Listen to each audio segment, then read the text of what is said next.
Video പ്രദർശിപ്പിക്കാൻ സാധിക്കുന്നില്ല. പ്രിയപ്പെട്ട അനിൽജി, മറ്റെല്ലാവരോടും പ്രത്യേകമായ നന്ദി ആദ്യം തന്നെ പറഞ്ഞുകൊണ്ട് ഇന്നത്തെ പരിപാടിയിലേക്ക് കടക്കാം. പ്രോഗ്രാം എല്ലാം നമ്മളെല്ലാവരും നേരത്തെ തന്നെ വിശദമായി അറിഞ്ഞതുകൊണ്ട് ഞാൻ ആവർത്തിക്കുന്നില്ല. ആകാംക്ഷയോടെ കാത്തിരിക്കുന്ന ഒരു ദിവസമാണിത്. ഉത്സാഹത്തോടെ പങ്കെടുക്കുന്ന ഒരു ദിവസവുമാണ് ഇന്ന്. അതുകൊണ്ട് നമ്മൾ നേരിട്ട് പരിപാടിയിലേക്ക് കടക്കുകയാണ്. 7ാമത്തെ സുഹൃത്തിനെ കേൾക്കാം പരിപാടിയാണ്. സ്വാഗതം ആശംസിക്കുന്നതിന് വേണ്ടി പ്രിയപ്പെട്ട ഹരിദാസ് സാറിനെ പ്രത്യേകം ക്ഷണിക്കുന്നു. നമസ്കാരം. Thank U George sir. ഇന്ന് എന്നെ ഏൽപ്പിച്ചിട്ടുള്ള ഒരു ദൗത്യം അംബിക മാഡത്തിനെ ഇൻട്രൊഡ്യൂസ് ചെയ്യാന്നുള്ളതാണ്. സ്വാഗതം പറയുക. എല്ലാവർക്കും സ്വാഗതം. അംബിക മാഡത്തിനെ പറ്റി പറയുകയാണെങ്കിൽ അവര് മാഡം ചേർത്തലയ്ക്കകത്ത് കോടം തുരുത്ത് എന്ന സ്ഥലത്താണ് ജനിച്ചത്. സ്കൂൾ വിദ്യാഭ്യാസം ECAK സ്കൂൾ ചെമ്മനാട് 10 വരെ 10ാം ക്ലാസ് വരെ. അത് കഴിഞ്ഞ് diploma in civil engineering Punnapra polytechnic. അതിനുശേഷം ഒരു 18 വയസ്സോടുകൂടി, അതായത് 10ാം ക്ലാസ് വരെ അടിസ്ഥാന വിദ്യാഭ്യാസം, 3 വർഷത്തെ പ്രൊഫഷണൽ വിദ്യാഭ്യാസം.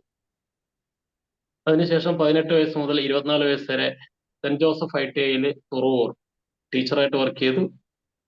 അതിനുശേഷം 24 വയസ്സ് മുതൽ 56 വയസ്സ് വരെ ദീർഘകാലം PSC ജോലി കിട്ടി. ഗവൺമെന്റിലെ ഓവർസിയറായിട്ട് ജോയിൻ ചെയ്തു.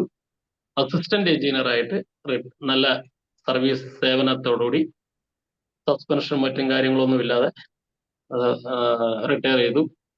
അല്ലെങ്കിൽ മറ്റു നല്ല സുസ്ഥിരമായ സേവനം ചെയ്തു. പിന്നെ പ്രത്യേകിച്ച് PWD ഡിപ്പാർട്ട്മെന്റ് ആണ്, എല്ലാവർക്കും അറിയാവുന്നതാണ്. അതിന്റെ അവിടുത്തെ അവസ്ഥകൾ, അവിടെ സർവൈവ് ചെയ്യാന്ന് പറയാൻ തന്നെ വലിയൊരു കാര്യം. എല്ലാവിധ എക്സ്പീരിയൻസും കിട്ടും.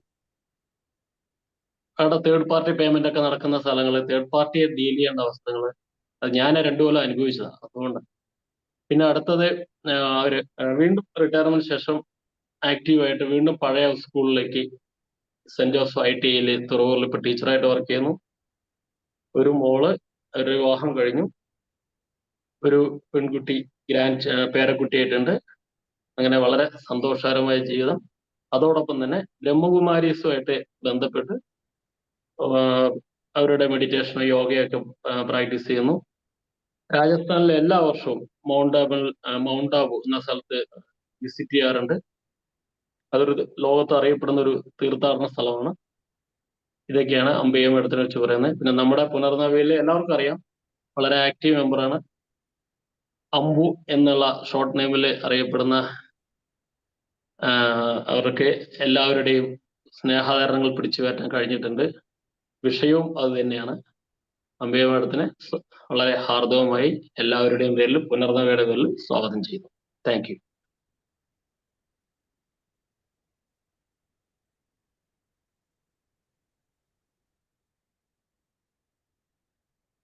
തുടങ്ങട്ടെ? തുടങ്ങും. ഓം ശാന്തി. എൻ്റെ പ്രിയപ്പെട്ട പുനർനവയിലെ സ്നേഹം നിറഞ്ഞ കൂട്ടുകാരെ, സുഹൃത്തിനെ കേൾക്കാമെന്ന ഈ പരിപാടിയിലേക്ക് എന്നെ ക്ഷണിച്ച ജോഷി സാറിന് ഞാൻ പ്രത്യേകം നന്ദി പറയുന്നു.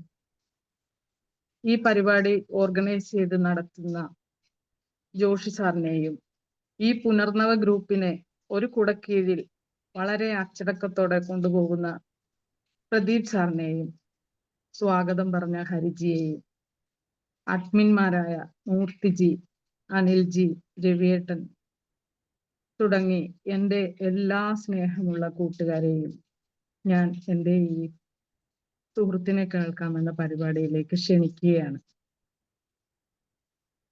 ഒരു ആത്മകഥ എഴുതാനുള്ള അറിവോ കഴിവോ എനിക്കുണ്ടായിരുന്നില്ല.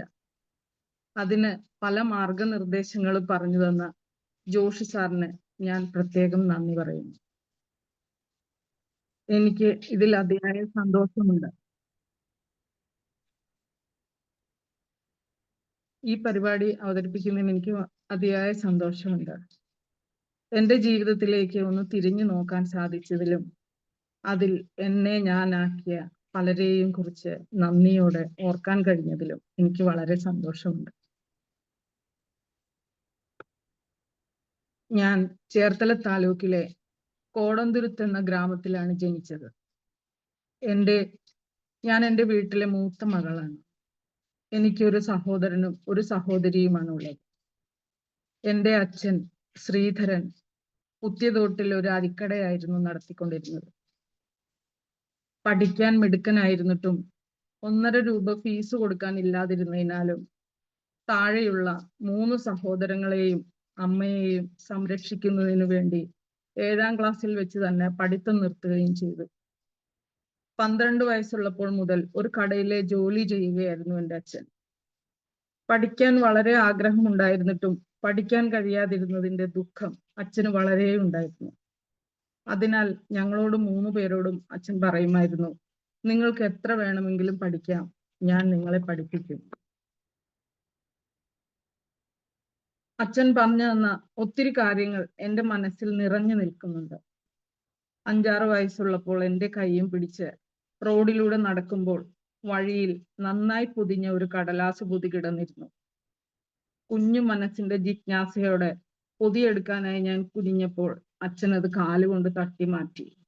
എന്നിട്ട് പറഞ്ഞു, അത് ആരുടെയെങ്കിലും വിലപിടിപ്പുള്ള എന്തെങ്കിലും ആയിരിക്കും.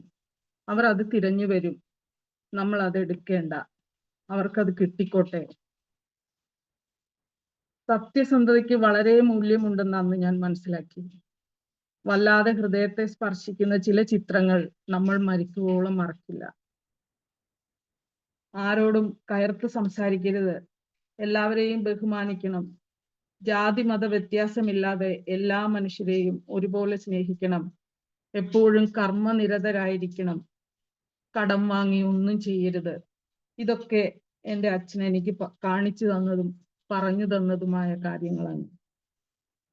എൻ്റെ അമ്മയെക്കുറിച്ച് പറയാനാണെങ്കിൽ നല്ല സ്വാദുള്ള ഭക്ഷണം ഉണ്ടാക്കി തന്നിരുന്നത് എൻ്റെ അമ്മയാണ്. അത് സ്വാദുള്ള ഭക്ഷണങ്ങൾ ഉണ്ടാക്കാൻ പഠിപ്പിച്ചതും എൻ്റെ അമ്മയാണ്. ഞാൻ എൻ്റെ ഹൈസ്കൂൾ വിദ്യാഭ്യാസം ECK ചമ്മനാട് എന്ന സ്കൂളിലാണ് നടന്നിരുന്നത്.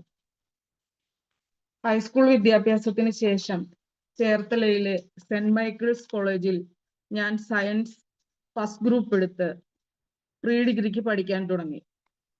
എനിക്ക് സയൻസിനോടും മാത്സിനോടും ആയിരുന്നു ഏറെ ഇഷ്ടം. അങ്ങനെ ഞാൻ വളരെ ഇഷ്ടത്തോടെ പഠിച്ചു തുടങ്ങി.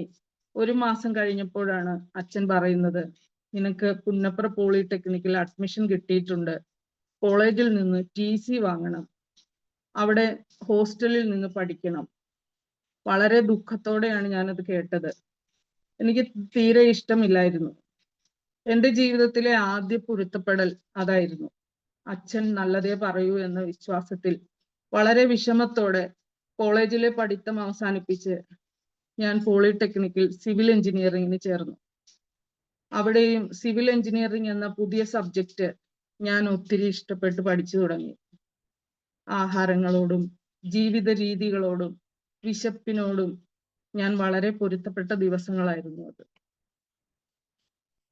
റൂംമേറ്റ്സ് ഞങ്ങൾ 6 പേരുണ്ടായിരുന്നു.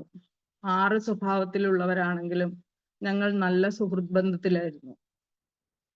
രസകരമായ 3 വർഷങ്ങളായിരുന്നു അത്. വളരെ സന്തോഷങ്ങളുടെ ദിവസങ്ങളുമായിരുന്നു. ഇപ്പോഴും അമ്മുമ്മമാരായതിനു ശേഷവും ഞങ്ങൾ നല്ല സുഹൃത്തുക്കളാണ്. ഹോസ്റ്റൽ വാർഡനെ വെട്ടിച്ച് വല്ലപ്പോഴുമൊക്കെ ഞങ്ങൾ നല്ല നല്ല സിനിമയ്ക്ക് പോകുമായിരുന്നു.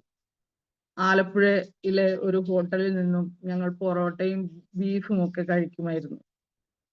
അങ്ങനെ 3-ാം വർഷ പരീക്ഷയൊക്കെ കഴിഞ്ഞ് തിരിച്ച് വീട്ടിലേക്ക് പോന്നു.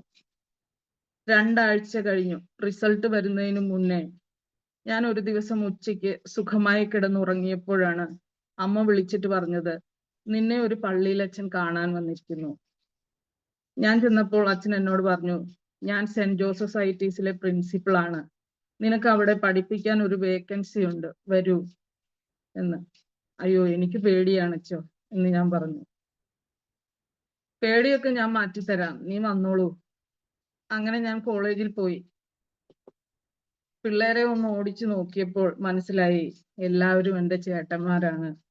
എനിക്ക് മുൻപേ സ്കൂളിൽ നിന്നും പഠിച്ചിറങ്ങിയവരാണ്. കുറച്ച് പേടിയൊക്കെ ഉണ്ടായിരുന്നു. കുറെ ദിവസങ്ങൾ കഴിഞ്ഞപ്പോൾ ഞാൻ ആ പഠിപ്പിക്കുന്ന ജീവിതത്തോടും പൊരുത്തപ്പെട്ടു. അന്നത്തെ കുട്ടികൾക്ക് നല്ല നല്ല സംശയങ്ങൾ ഉണ്ടായിരുന്നു. സംശയങ്ങളൊക്കെ ചോദിച്ച് അവരെന്നെ വല്ലാതെ ബുദ്ധിമുട്ടിച്ചിട്ടുണ്ട്. പക്ഷെ ഇന്നത്തെ കുട്ടികൾക്ക് ഒന്നും അറിയാനുള്ള ജിജ്ഞാസയില്ല. അവർക്കതെല്ലാം അവരുടെ പെട്ടിക്കുള്ളിൽ കിട്ടുന്നത് കൊണ്ടാണോ എന്നറിയില്ല. ആ ടീച്ചിങ് ജീവിതവും എനിക്ക് വളരെ സന്തോഷകരമായിരുന്നു. ആ ITCയിൽ ഞാൻ ആകെ ഒരു ലേഡി മാത്രമേ ഉണ്ടായിരുന്നുള്ളൂ. അതുകൊണ്ട് അവിടെ എല്ലാവരുടെയും ഒരു പ്രത്യേക പരിഗണന എന്നിലുണ്ടായിരുന്നു. ഇതിനിടയിലായിരുന്നു എൻ്റെ വിവാഹം. ITCയിൽ പഠിപ്പിച്ചു തുടങ്ങി 3 വർഷം കഴിഞ്ഞപ്പോൾ തന്നെ അച്ഛൻ കല്യാണം ആലോചിച്ചു തുടങ്ങിയിരുന്നു. കല്യാണത്തിനോട് എനിക്ക് അപ്പോൾ അത്ര ഇഷ്ടമുണ്ടായിരുന്നില്ല. ഞാനൊരു 10 പേരെയെങ്കിലും കണ്ടിരിക്കും. 10ാമത്തെ ആളായിരുന്നു ചന്ദ്രസേനൻ, എൻ്റെ ഹസ്ബൻഡ്. അരൂർ കെൽട്രോൺ കൺട്രോൾസിൽ ഫാബ്രിക്കേഷൻ ഷോപ്പിലായിരുന്നു ജോലി. കണ്ടിട്ട് പോയ ചിലർക്കൊക്കെ എന്നെ ഇഷ്ടപ്പെട്ടിട്ടുണ്ടായിരുന്നില്ല. അതിലൊരാൾക്ക് താല്പര്യം ഉണ്ടായിരുന്നു. പക്ഷെ അച്ഛൻ അയാളുടെ ജോലി ഇഷ്ടപ്പെട്ടിട്ടുണ്ടായിരുന്നില്ല. ഒരു ദിവസം ഞാൻ ITCയിലേക്ക് ബസ് ഇറങ്ങി നടന്നപ്പോൾ അയാൾ ഒരു ലെറ്റർ കൊണ്ടു തന്നു. ഞാൻ വേഗം വാങ്ങി ഒന്നും മിണ്ടാതെ നിൽക്കാതെ ITCയിലേക്ക് പോയി. തുറന്നു നോക്കുമ്പോൾ 2 ഷീറ്റ് പേപ്പറിൽ എന്തൊക്കെയോ കുത്തിക്കുറിച്ചിരുന്നു. അതിലൊരു സെന്റൻസ് ഇന്നും എനിക്ക് ഓർമ്മയുണ്ട്. നല്ലൊരു ഭാര്യയും ഭർത്താവും പൊട്ടിപ്പോയ പളുങ്ക് പാത്രത്തിന്റെ ചേരുന്ന കഷ്ണങ്ങളാണ്. എനിക്ക് ഭർത്താവായി കിട്ടിയതും അതുപോലൊരു പീസായിരുന്നു. ആ കാര്യത്തിൽ ഞാൻ ഭാഗ്യവതിയായിരുന്നു. കല്യാണം കഴിച്ച് ഞാൻ ചെന്ന ആ വീടും എനിക്ക് വലിയൊരു പൊരുത്തപ്പെടലായിരുന്നു. 10 പേരുള്ള ഒരു വലിയൊരു കുടുംബത്തിലേക്കാണ് ഞാൻ ചെന്നത്. ഉള്ള ചെറിയ വരുമാനം കൊണ്ട് ഒതുങ്ങി ജീവിക്കുന്ന ഒരു കുടുംബം. വളരെ മിടുക്കിയും സൽസ്വഭാവിയുമായിരുന്നു എൻ്റെ അമ്മായിയമ്മ. അച്ഛൻ സ്ട്രോക്ക് വന്ന് ഒരു ഭാഗം തളർന്നിട്ട് പതുക്കെ മാത്രം നടക്കുന്നു. 2-3 കശുവണ്ടി ചുട്ടെടുത്താലും എല്ലാ മക്കൾക്കും അമ്മ ഒരുപോലെ വീതിച്ചു കൊടുക്കുമായിരുന്നു. ഒരു വക്കീൽ ഗുമസ്തനായിരുന്ന അച്ഛൻ്റെ ചെറിയ വരുമാനം കൊണ്ടും കൃഷികൾ കൊണ്ടും ആ 6 മക്കളെയും വളരെ നല്ല രീതിയിൽ പഠിപ്പിച്ച് എല്ലാവർക്കും ജോലി കിട്ടിയിരുന്നു. 6 പേരും നല്ല അച്ചടക്കമുള്ള മക്കളായിരുന്നു. എപ്പോഴും ചിരിയും ബഹളവും കളിയാക്കലുകളും നിറഞ്ഞതായിരുന്നു ആ വീട്. 10 പേരുള്ള ആ വീട്ടിലേക്ക് വളരെ പേടിച്ചാണ് ഞാൻ കടന്നു ചെന്നത്. സാവധാനം എല്ലാറ്റിനോടും പൊരുത്തപ്പെട്ടു. ഏറ്റവും മൂത്ത മരുമകളായിരുന്നു എങ്കിലും ഞാൻ ആ വീട്ടിലെ എല്ലാ മക്കളിലും വെച്ച് ഇളയതായിരുന്നു. പക്ഷേ ഞാൻ അവരുടെ എല്ലാം ചേച്ചിയുമായിരുന്നു. മോൾ ജനിച്ച് 3 വർഷം കഴിഞ്ഞാണ് എനിക്ക് PWDയിൽ ജോലി കിട്ടുന്നത്. പഠിപ്പിക്കുന്നതിനിടയിൽ ഞാൻ PSC ടെസ്റ്റ് എഴുതിയിരുന്നു. 1990-ലാണ് ആലപ്പുഴയിൽ ഞാൻ ജോയിൻ ചെയ്യുന്നത്. 6 മാസത്തിന് ശേഷം എനിക്ക് ചേർത്തലയിലേക്ക് ട്രാൻസ്ഫർ കിട്ടി. 31 വർഷം ഞാൻ ചേർത്തലയിലെ വിവിധ ഓഫീസുകളിൽ ജോലി ചെയ്തിരുന്നു. PWDയിൽ ഓവർസിയർ എന്ന പോസ്റ്റിലാണ് ഞാൻ ജോയിൻ ചെയ്തത്. ടെക്നിക്കൽ വിങ്ങിലെ ഏറ്റവും താഴെയുള്ള ഒരു പോസ്റ്റാണത്. ഓരോ പ്രോജക്റ്റുകളുടെയും requirements, rough cost estimate, site plan, detailed estimate, drawing, work supervision, valuation, rent fixation, bill preparation, time extension, ഇങ്ങനെ PWDയിലെ ധാരാളം ജോലികളുടെ സ്റ്റാർട്ടിംഗ് സെക്ഷൻ ഓഫീസുകളിൽ നിന്നായിരുന്നു.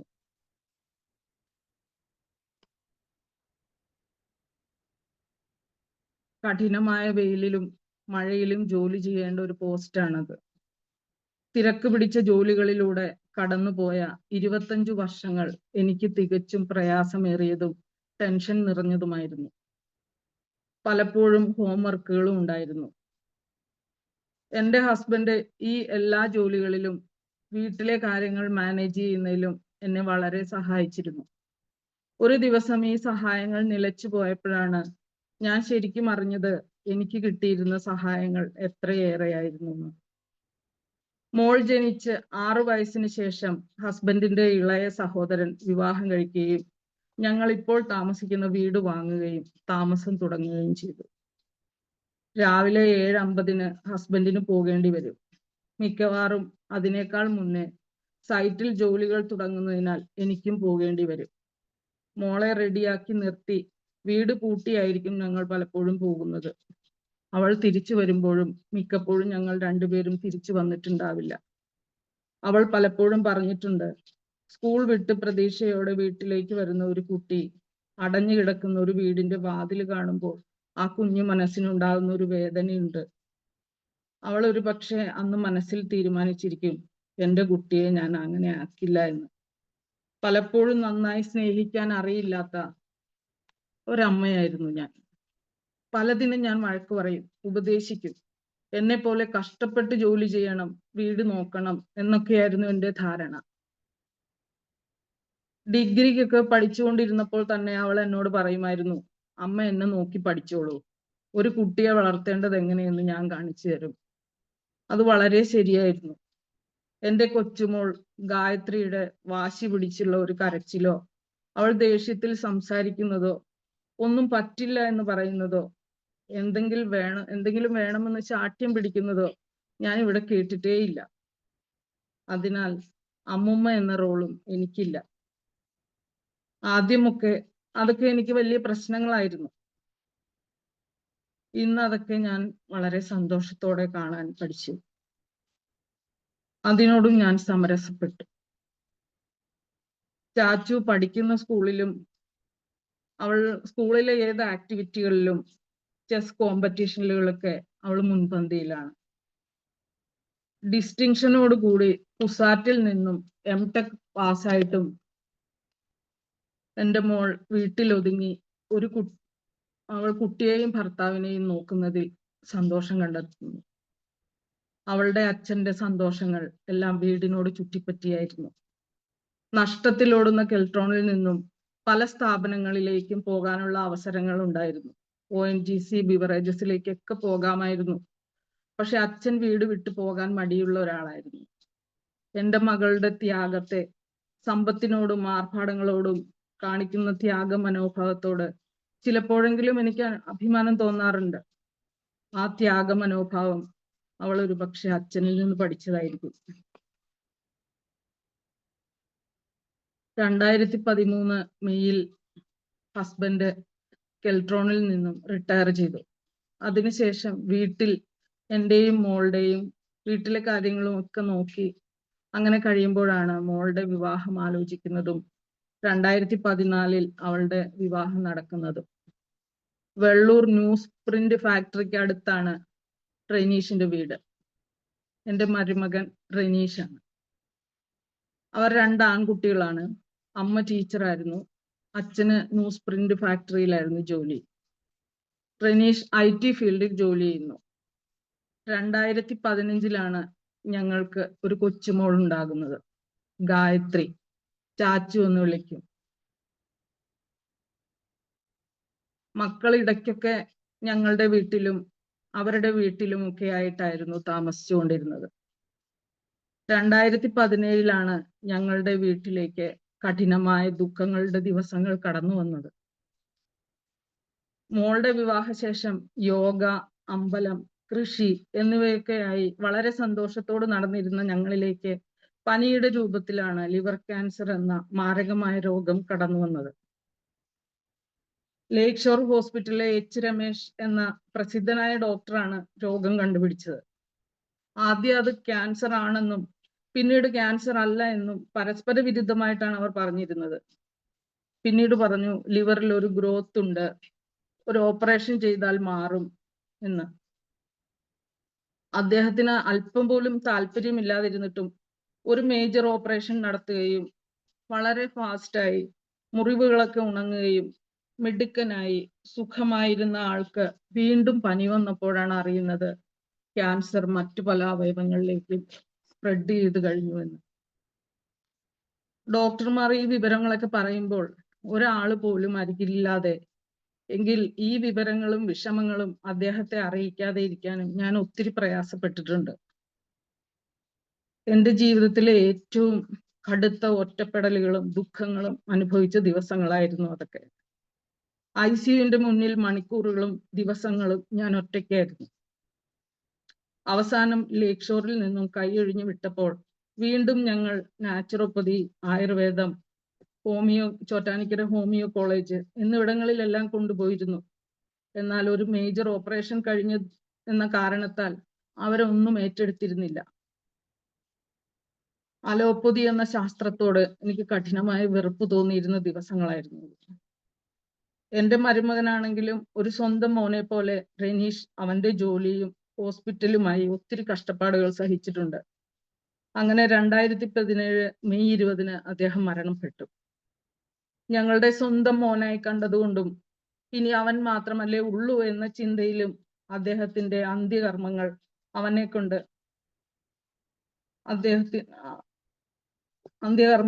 കൊണ്ട് നടത്തി എന്ന പേരിൽ അദ്ദേഹത്തിന്റെ സഹോദരങ്ങളും ബന്ധുക്കളും എന്നെ ഒരു ശത്രുവിനെ എന്ന പോലെ കുടുംബദോഷമുണ്ടാക്കി, രക്തബന്ധമില്ലാത്ത ഒരാൾ ബലികർമ്മങ്ങൾ നടത്തി എന്ന പേരിൽ എന്നെയും എൻ്റെ മോളെയും തീർത്തും ഒറ്റപ്പെടുത്തി കടന്നുപോയി.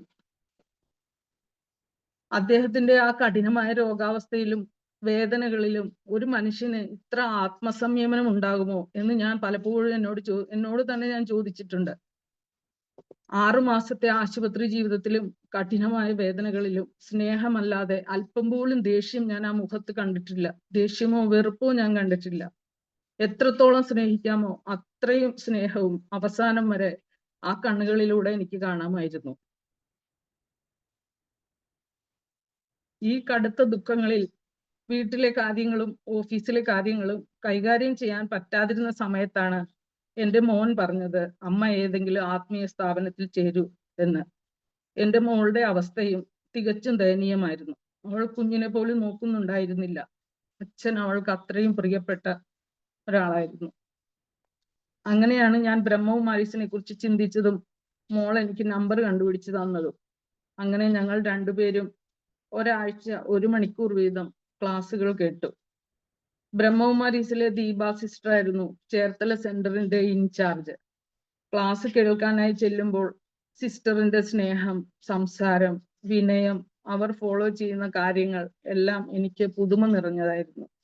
ഒരു ഫീസ് പോലും ചോദിക്കാതെ വളരെ സ്നേഹത്തോടെ നമ്മുടെ സമയത്ത് നമുക്ക് വേണ്ടി ക്ലാസ് എടുത്തു തരും. ബ്രഹ്മകുമാരീസിലെ ഞാൻ അറിഞ്ഞിട്ടുള്ള എല്ലാ സിസ്റ്റേഴ്സും വളരെ ത്യാഗ മനോഭാവവും വളരെ സ്നേഹം നിറഞ്ഞവരുമാണ്. ഈശ്വരനോട് വളരെ പ്രേമമുള്ളവരാണ്. അവിടെ നിന്നാണ് ഞാൻ പഠിച്ചത്, ഈശ്വരനെ സ്വന്തമായി സ്നേഹിക്കുകയാണ് വേണ്ടത്. ഒരിക്കലും ഈശ്വരനോട് ഭയം വയ്ക്കേണ്ട, ഹൃദയം നിറഞ്ഞ് ഈശ്വരനെ സ്നേഹിക്കുക എന്ന പാഠം ഞാൻ പഠിച്ചത് അവിടെ നിന്നാണ്. അവിടെ നിന്നാണ് ഞാൻ വേറൊരു സത്യം മനസ്സിലാക്കുന്നത്, ഈ ഭൂമിയിലുള്ള ഒരാളും മരിക്കുന്നില്ല. നമ്മുടെ സത്യമായ സ്വരൂപം ഊർജമാണ്, ആത്മാവാണ്. ഈ ശരീരം നമ്മുടെ ഒരു ഇൻസ്ട്രുമെന്റ് മാത്രമാണ്. ഊർജത്തെ നിർമ്മിക്കുവാനോ നശിപ്പിക്കുവാനോ കഴിയില്ല എന്ന് നമ്മൾ സയൻസിലും പഠിച്ചിട്ടുണ്ടല്ലോ. ചന്ദ്രസേനൻ പുനർജനിക്കും, ഒരിക്കലും അവസാനിച്ചിട്ടില്ല എന്ന യാഥാർത്ഥ്യം പതുക്കെ എൻ്റെ സങ്കടങ്ങൾ മാറാനും പുതിയ ജീവിതത്തിൽ കാര്യങ്ങൾ ശരിയാവണ്ണം ചെയ്യാനും എന്നെ സഹായിച്ചു. ഞാൻ നല്ലൊരു ഈശ്വര വിശ്വാസിയായിരുന്നുവെങ്കിലും ഈശ്വരൻ ആരാണെന്ന് എനിക്ക് ശരിക്ക് തിരിച്ചറിയാൻ കഴിഞ്ഞതും ഈശ്വര സാമീപ്യം, സ്നേഹം എൻ്റെ വളരെ അടുത്താണെന്നും എൻ്റെ ഏതൊരു കാര്യത്തിലും ഇടപെടാനും സദാ ഉള്ളതുപോലെയുള്ള ഒരു സുരക്ഷിതത്വം അനുഭവിക്കാനും കഴിഞ്ഞത് ഇവിടെ നിന്നാണ്. ഏത് കഠിനമായ പരിതസ്ഥിതിയിലും പരീക്ഷണങ്ങൾ വന്നാലും അതിലെല്ലാം എന്നെ പഠിപ്പിക്കാൻ എന്തോ ഉണ്ടെന്നും അതിലൊരു നന്മയുണ്ടെന്നും അതിനാൽ അതെല്ലാം നിസാരവൽക്കരിച്ച് കാണാനും എനിക്ക് സാധിച്ചത് അവിടെ നിന്നാണ്.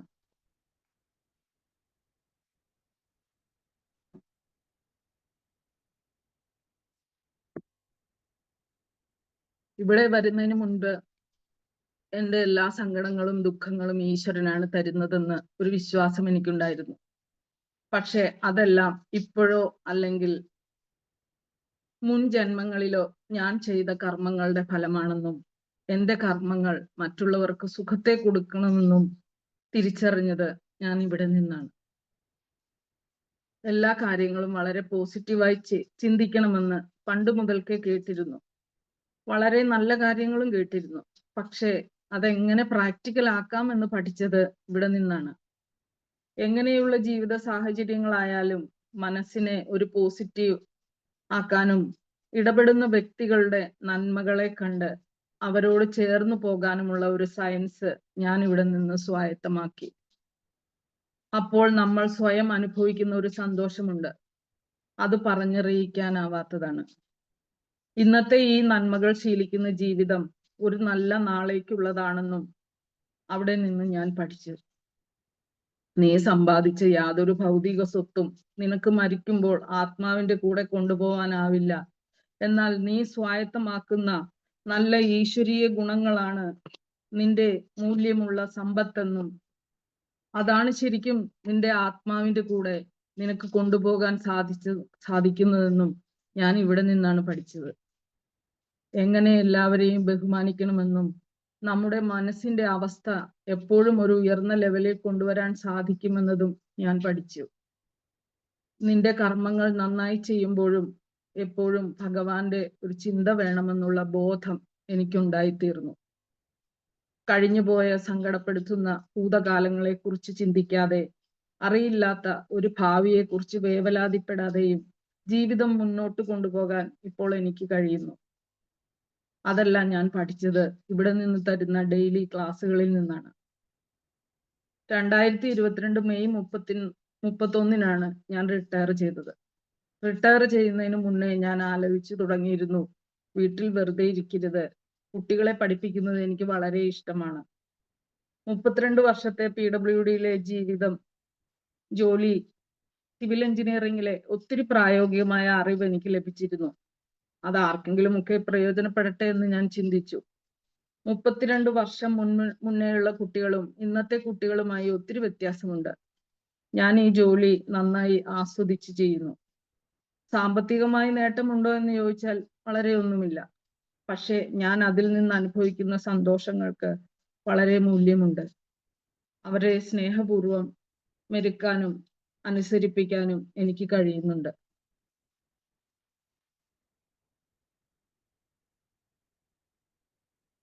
എനിക്ക് എൻ്റെ പ്രിയ സുഹൃത്തുക്കളോട് പറയാനുള്ളത്, ജീവിതത്തിൽ വരുന്ന നമ്മെ കുറച്ച് കഷ്ടപ്പെടുത്തുന്ന, സങ്കടപ്പെടുത്തുന്ന പരിതസ്ഥിതികൾ, അത് കടന്നു പോയി കഴിയുമ്പോൾ നമുക്ക് കുറച്ച് വിഷമങ്ങളും സങ്കടങ്ങളും ഒക്കെ ഉണ്ടാവും. പക്ഷെ അതിനെ ഒന്ന് നിശബ്ദമായി വാച്ച് ചെയ്താൽ അതിൽ നമുക്ക് പഠിക്കാൻ ഒരു പാഠമുണ്ടാവും, ഒരു നന്മയുണ്ടാവും. നമുക്ക് തോന്നും ആ സാഹചര്യം വരേണ്ടായിരുന്നു എന്ന്. പക്ഷെ ഓരോ സങ്കടം തരുന്ന ഇൻസിഡൻസും ഓരോ പാഠപുസ്തകങ്ങളാക്കി മാറ്റുക. നമ്മെ കൂടുതൽ കൂടുതൽ മെച്ചപ്പെടുത്താൻ അത് സഹായിക്കും. പിന്നെ നമ്മളിലേക്ക് വരുന്ന വ്യക്തികളെ നമ്മൾ നിരീക്ഷിക്കുക. സ്വാഭാവികമായും മനുഷ്യർക്കെല്ലാം ദൗർബല്യങ്ങൾ ഉണ്ടാവും. അതിനെ മനുഷ്യ സഹജമായി കാണുക. പക്ഷെ നമുക്ക് പ്രയോജനം ചെയ്യുന്ന ഒന്നുണ്ട്, അവരിലെ വിശേഷപ്പെട്ട ക്വാളിറ്റീസ്. അത് എല്ലാവരിലും വ്യത്യസ്തമായിരിക്കും. അതിനെ കണ്ടുപിടിക്കുക. അപ്പോൾ നമ്മളിലേക്ക് ഈ വിശേഷ ഗുണങ്ങൾ നിറയും. അങ്ങനെ എല്ലാ മനുഷ്യരെയും കാണുകയാണെങ്കിൽ കുറച്ചുകൂടെ സന്തോഷകരമായിരിക്കും നമ്മുടെ ദിവസങ്ങൾ. ബന്ധങ്ങളും വളരെ സന്തോഷം നിറഞ്ഞതായിരിക്കും. നമ്മുടെ പ്രിയപ്പെട്ടവർ ഒരിക്കലും മരിക്കുന്നില്ല. ഇടയ്ക്ക് ഓർമ്മകളായി വന്ന് നമ്മളെ ഉണർത്തും, ഇന്നലെകളിലേക്ക് കൂട്ടിക്കൊണ്ടുപോകും. പകർന്നു നൽകിയ സ്നേഹാനുഭവങ്ങളെ ഒരിക്കൽ കൂടി നമ്മളെ കാണിച്ചു തരും. ഓർമ്മകളുള്ള കാലം വരെ അവരങ്ങനെ നമ്മുടെ കൂടെ ജീവിക്കും. ഞാൻ പുനർനവയെ കുറിച്ച് പറയുകയാണെങ്കിൽ, വളരെ ഒറ്റപ്പെട്ടിരുന്ന സമയത്ത് ബ്രഹ്മകുമാരീസിൽ എത്തപ്പെട്ട പോലെ തന്നെയാണ് എന്നെ ഈശ്വരൻ ഇവിടെയും എത്തിച്ചത്. ഞാൻ എൻ്റെ ജീവിതത്തിലും PWDയിലും ധാരാളം മനുഷ്യരെ കണ്ടിട്ടുണ്ട്, പരിചയപ്പെട്ടിട്ടുണ്ട്. എന്നാൽ ഇത്രയും നല്ല സ്നേഹമുള്ള മനുഷ്യരെ കണ്ടുമുട്ടിയതും ഇവിടെ വെച്ചാണ്. ഇത് ഞാൻ വെറും ഒരു ഭംഗി വാക്ക് പറയുന്നതല്ല. എനിക്ക് ജീവിതത്തിൽ നഷ്ടപ്പെട്ടതിന് പകരം അതുപോലെ സന്തോഷകരമായ മറ്റൊരു ജീവിതമാണ് ഭഗവാൻ എനിക്കായി കാത്തുവച്ചിരുന്നത്. രാവിലെ എണീറ്റ് യോഗ ചെയ്ത് എല്ലാ പ്രിയപ്പെട്ട കൂട്ടുകാരുമായി സംസാരിച്ചും തമാശ പറഞ്ഞും കളിയാക്കിയും ജീവിതം മുന്നോട്ട് സന്തോഷകരമായി പോകുന്നു. ഇന്ത്യക്ക് വെളിയിൽ ഒരു ടൂർ പോകുമെന്ന് ഞാൻ ഒരു സ്വപ്നം പോലും കണ്ടിരുന്നില്ല. പക്ഷേ പ്രദീപ് സാറും രാധാജിയും എനിക്ക് അത് സാധിച്ചു തന്നു.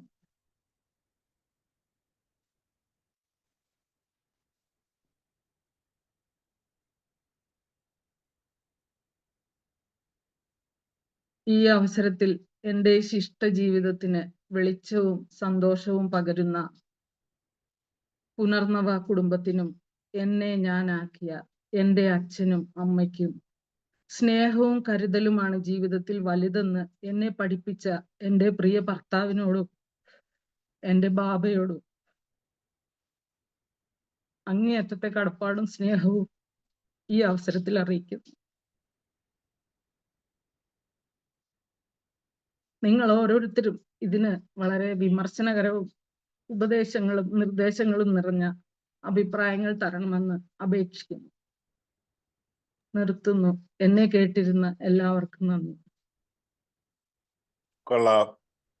ഏറെ പ്രൗഢവും അങ്ങേറ്റം സുന്ദരവും നമ്മെ എല്ലാവരെയും ഇടയ്ക്ക് ഈറനണിയിക്കുകയും എന്നാൽ ധീരമായ പല മുന്നേറ്റങ്ങളെയും കാൽവെപ്പിനെയും മനസ്സിൽ ഏറെ പൂജ്യമായി സൂക്ഷിക്കാനും ലഭിച്ച ഒരു അരമണിക്കൂർ സമയമാണ് കടന്നുപോയത്. ഇനിയാണ് നമ്മുടെ മനോഹരമായ മറ്റൊരു സെഷനിലേക്ക് വരുന്നത്. ആളുകൾ നൽകുന്ന അഭിപ്രായങ്ങൾ. ആദ്യത്തെ പ്രതികരണത്തിന് വേണ്ടി നമുക്കെല്ലാവർക്കും പ്രിയങ്കരനായ രാമമൂർത്തി സാർ, നമ്മുടെ എല്ലാവരുടെയും മൂർത്തിജി സംസാരിക്കുന്നു.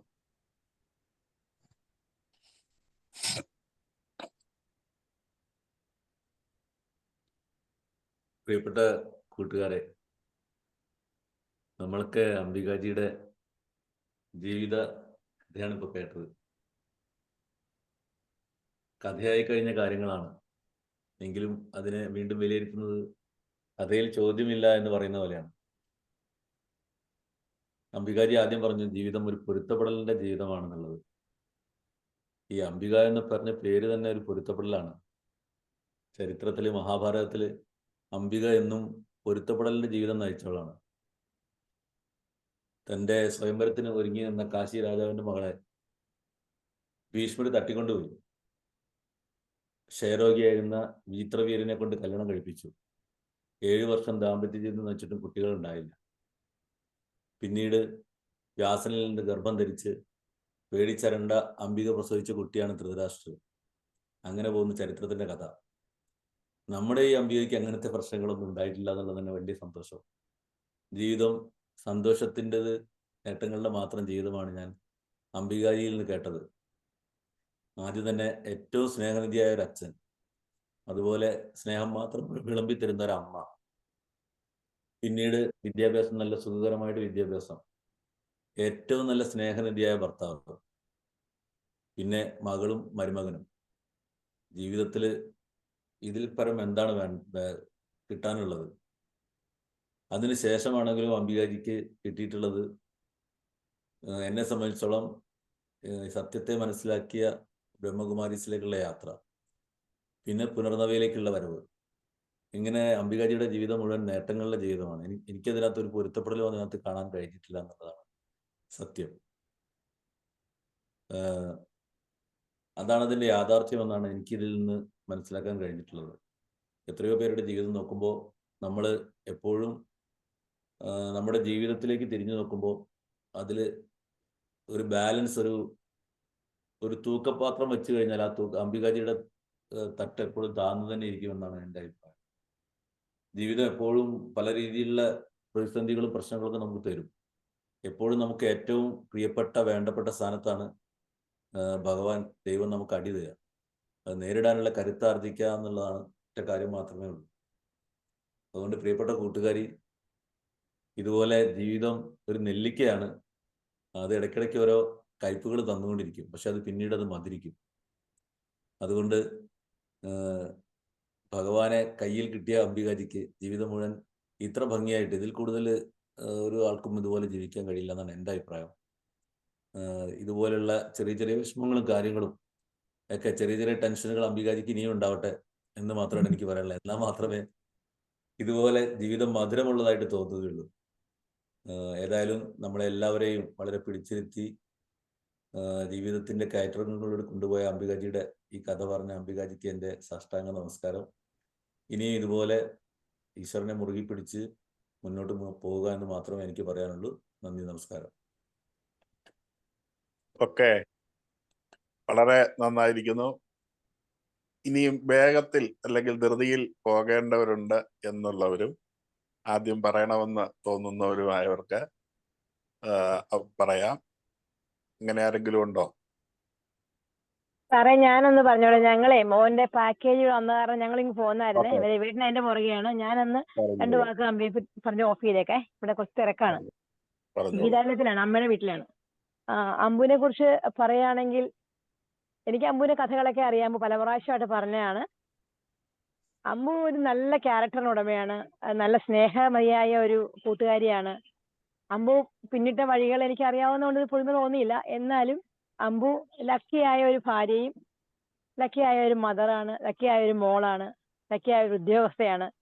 പിന്നെ നമ്മളെല്ലാം കിട്ടിയതിൽ അമ്പു വളരെ സന്തോഷവതിയുമാണ്. എന്നാലും ജീവിതത്തിന്റെ കാഴ്ചറക്കങ്ങളിലൂടെ വളരെ ധൈര്യപൂർവ്വം മുമ്പോട്ട് വന്ന ധീരയായ അമ്പുവിന് എൻ്റെ എല്ലാവിധ ആശംസകളും, കെട്ടിപ്പിടിച്ചൊരു ഉമ്മയും. Okay, thank U. തിരക്കായതുകൊണ്ടാണ് കേട്ടോ, ഇവിടെ തിരക്കാണ് ഇവിടെ. Thank you. രവിയേട്ടൻ അവിടെ ഈ പാക്കേജ് ഇറക്കുന്ന ആൾക്കാരുടെ കൂടെ നിൽക്കുക. ഞങ്ങൾ ഇങ്ങനെ കേട്ടോണ്ടിരുന്നാണ് കേട്ടോണ്ടിരുന്നത്. അതുകൊണ്ട് ഇരുന്ന് കേൾക്കാൻ പറ്റിയില്ല. കോഴിക്കോട്ട് സാധനം വന്നിവിടെ. അപ്പൊ പുള്ളി വരുമ്പോ ഇതിന്റെ അകത്ത് ജോയിൻ ചെയ്യാൻ പറയണേ. പുള്ളി ഇവിടെ ഉണ്ട്. ഒരു വാക്ക് പറഞ്ഞിട്ട് ഇവിടെ കേട്ടിട്ടില്ല സാറേ, മുഴുവൻ കേട്ടിട്ടില്ല, അതാണ്. അതിന് കുഴപ്പമില്ല. അവതരണത്തിന് ഒരു കോംപ്ലിമെന്റ്, ഒരു കോംപ്ലിമെന്റ് കൊടുത്തേക്കാൻ സാറ്. കേട്ടിട്ടും കുഴപ്പമില്ല. എല്ലാവർക്കും നമസ്കാരം. റെക്കോർഡിങ് കേട്ടോണം, പറഞ്ഞോളുക. ഓക്കെ. എനിക്ക് ഒന്നും കേൾക്കാൻ സാധിച്ചില്ല, കാരണം സാഹചര്യം പറഞ്ഞു കാണുമല്ലോ. ഞാൻ രണ്ടാമത് നോക്കി വായിച്ചിട്ട് എല്ലാം കേട്ടിട്ട് അഭിപ്രായം ഞാൻ പറഞ്ഞോളാം. എന്തായാലും അമ്പുവിനെ പറ്റി നമുക്ക് എല്ലാവർക്കും അറിയാവുന്നതാണ്. സ്നേഹനിധിയായ ഒരു സഹോദരി. എന്തായാലും ഞാൻ കേൾക്കാനുള്ള ഭാഗ്യം, എനിക്കിപ്പോൾ നേരിട്ട് കേൾക്കാനുള്ള ഭാഗ്യം ഉണ്ടായില്ല, എങ്കിലും ഞാൻ കേട്ടോളാം. എല്ലാവർക്കും മംഗളങ്ങൾ നേർന്നുകൊണ്ട് ഞാൻ നിർത്തുകയാണ്. ഉച്ച തിരക്കിലാണ്, അതുകൊണ്ടാണ്. സോറി കേട്ടോ. Thank you. ഞാൻ ഇത് ഓഫ് ചെയ്ത് കേട്ടോണ്ടിരുന്നോളാം. ഓക്കെ. ഇനി ആരെങ്കിലും ധൃതിയിൽ പോകാനുള്ളവരുണ്ടോ? സാറേ, ഞാനൊന്ന് പറഞ്ഞോട്ടെ. ഓക്കെ. അമ്പുവിന്റെ സുഹൃത്തിനെ കേൾക്കാമെന്നുള്ള പരിപാടി കേട്ടു. വളരെ അടുത്ത ചിട്ടയോടും ഒരു ടീച്ചറായിട്ട് ഇടയ്ക്ക് വർക്ക് ചെയ്തുകൊണ്ടാകാം എല്ലാം നല്ല ഭംഗിയായിട്ട് അവതരിപ്പിച്ചു. കണ്ണുകളെ ഈറനണിയിക്കുകയും അനുഭവങ്ങൾ പങ്കുവയ്ക്കുകയും എല്ലാം വളരെ വ്യക്തമായും കൃത്യമായും ചെയ്തു. പിന്നെ കുറെ കാര്യങ്ങളൊക്കെ എപ്പോഴും നമ്മൾ തെറ്റുകളൊക്കെ വരുമ്പോൾ പറഞ്ഞിട്ടുള്ളത് കൊണ്ട് അനുഭവങ്ങളൊക്കെ കുറച്ച് അറിയാമായിരുന്നു. എങ്കിലും ഇത്ര തന്മയത്വത്തോടെ ജീവിതത്തെ കൈപ്പിടിയിൽ വീണ്ടും കൊണ്ടുവന്നതും എല്ലാം ഒരുപക്ഷെ ബ്രഹ്മകുമാരീസിലും നമ്മുടെ പുനർണവയിലും ഒക്കെ എത്തിച്ചേർന്നതിൻ്റെ ഒരു ഇതാകാം. ഇനിയും ജീവിതം ഇതുപോലെ തന്നെ മുന്നോട്ട് കൊണ്ടുപോകാൻ ഈശ്വരൻ അനുഗ്രഹിക്കട്ടെ. എല്ലാവിധ ആശംസകളും അറിയിക്കും. ഓക്കെ. മറ്റാരെങ്കിലും ഉണ്ടോ? ഞാനൊന്ന് പറഞ്ഞിട്ട് സാർ ഒരിടത്ത് പോകണമായിരുന്നു.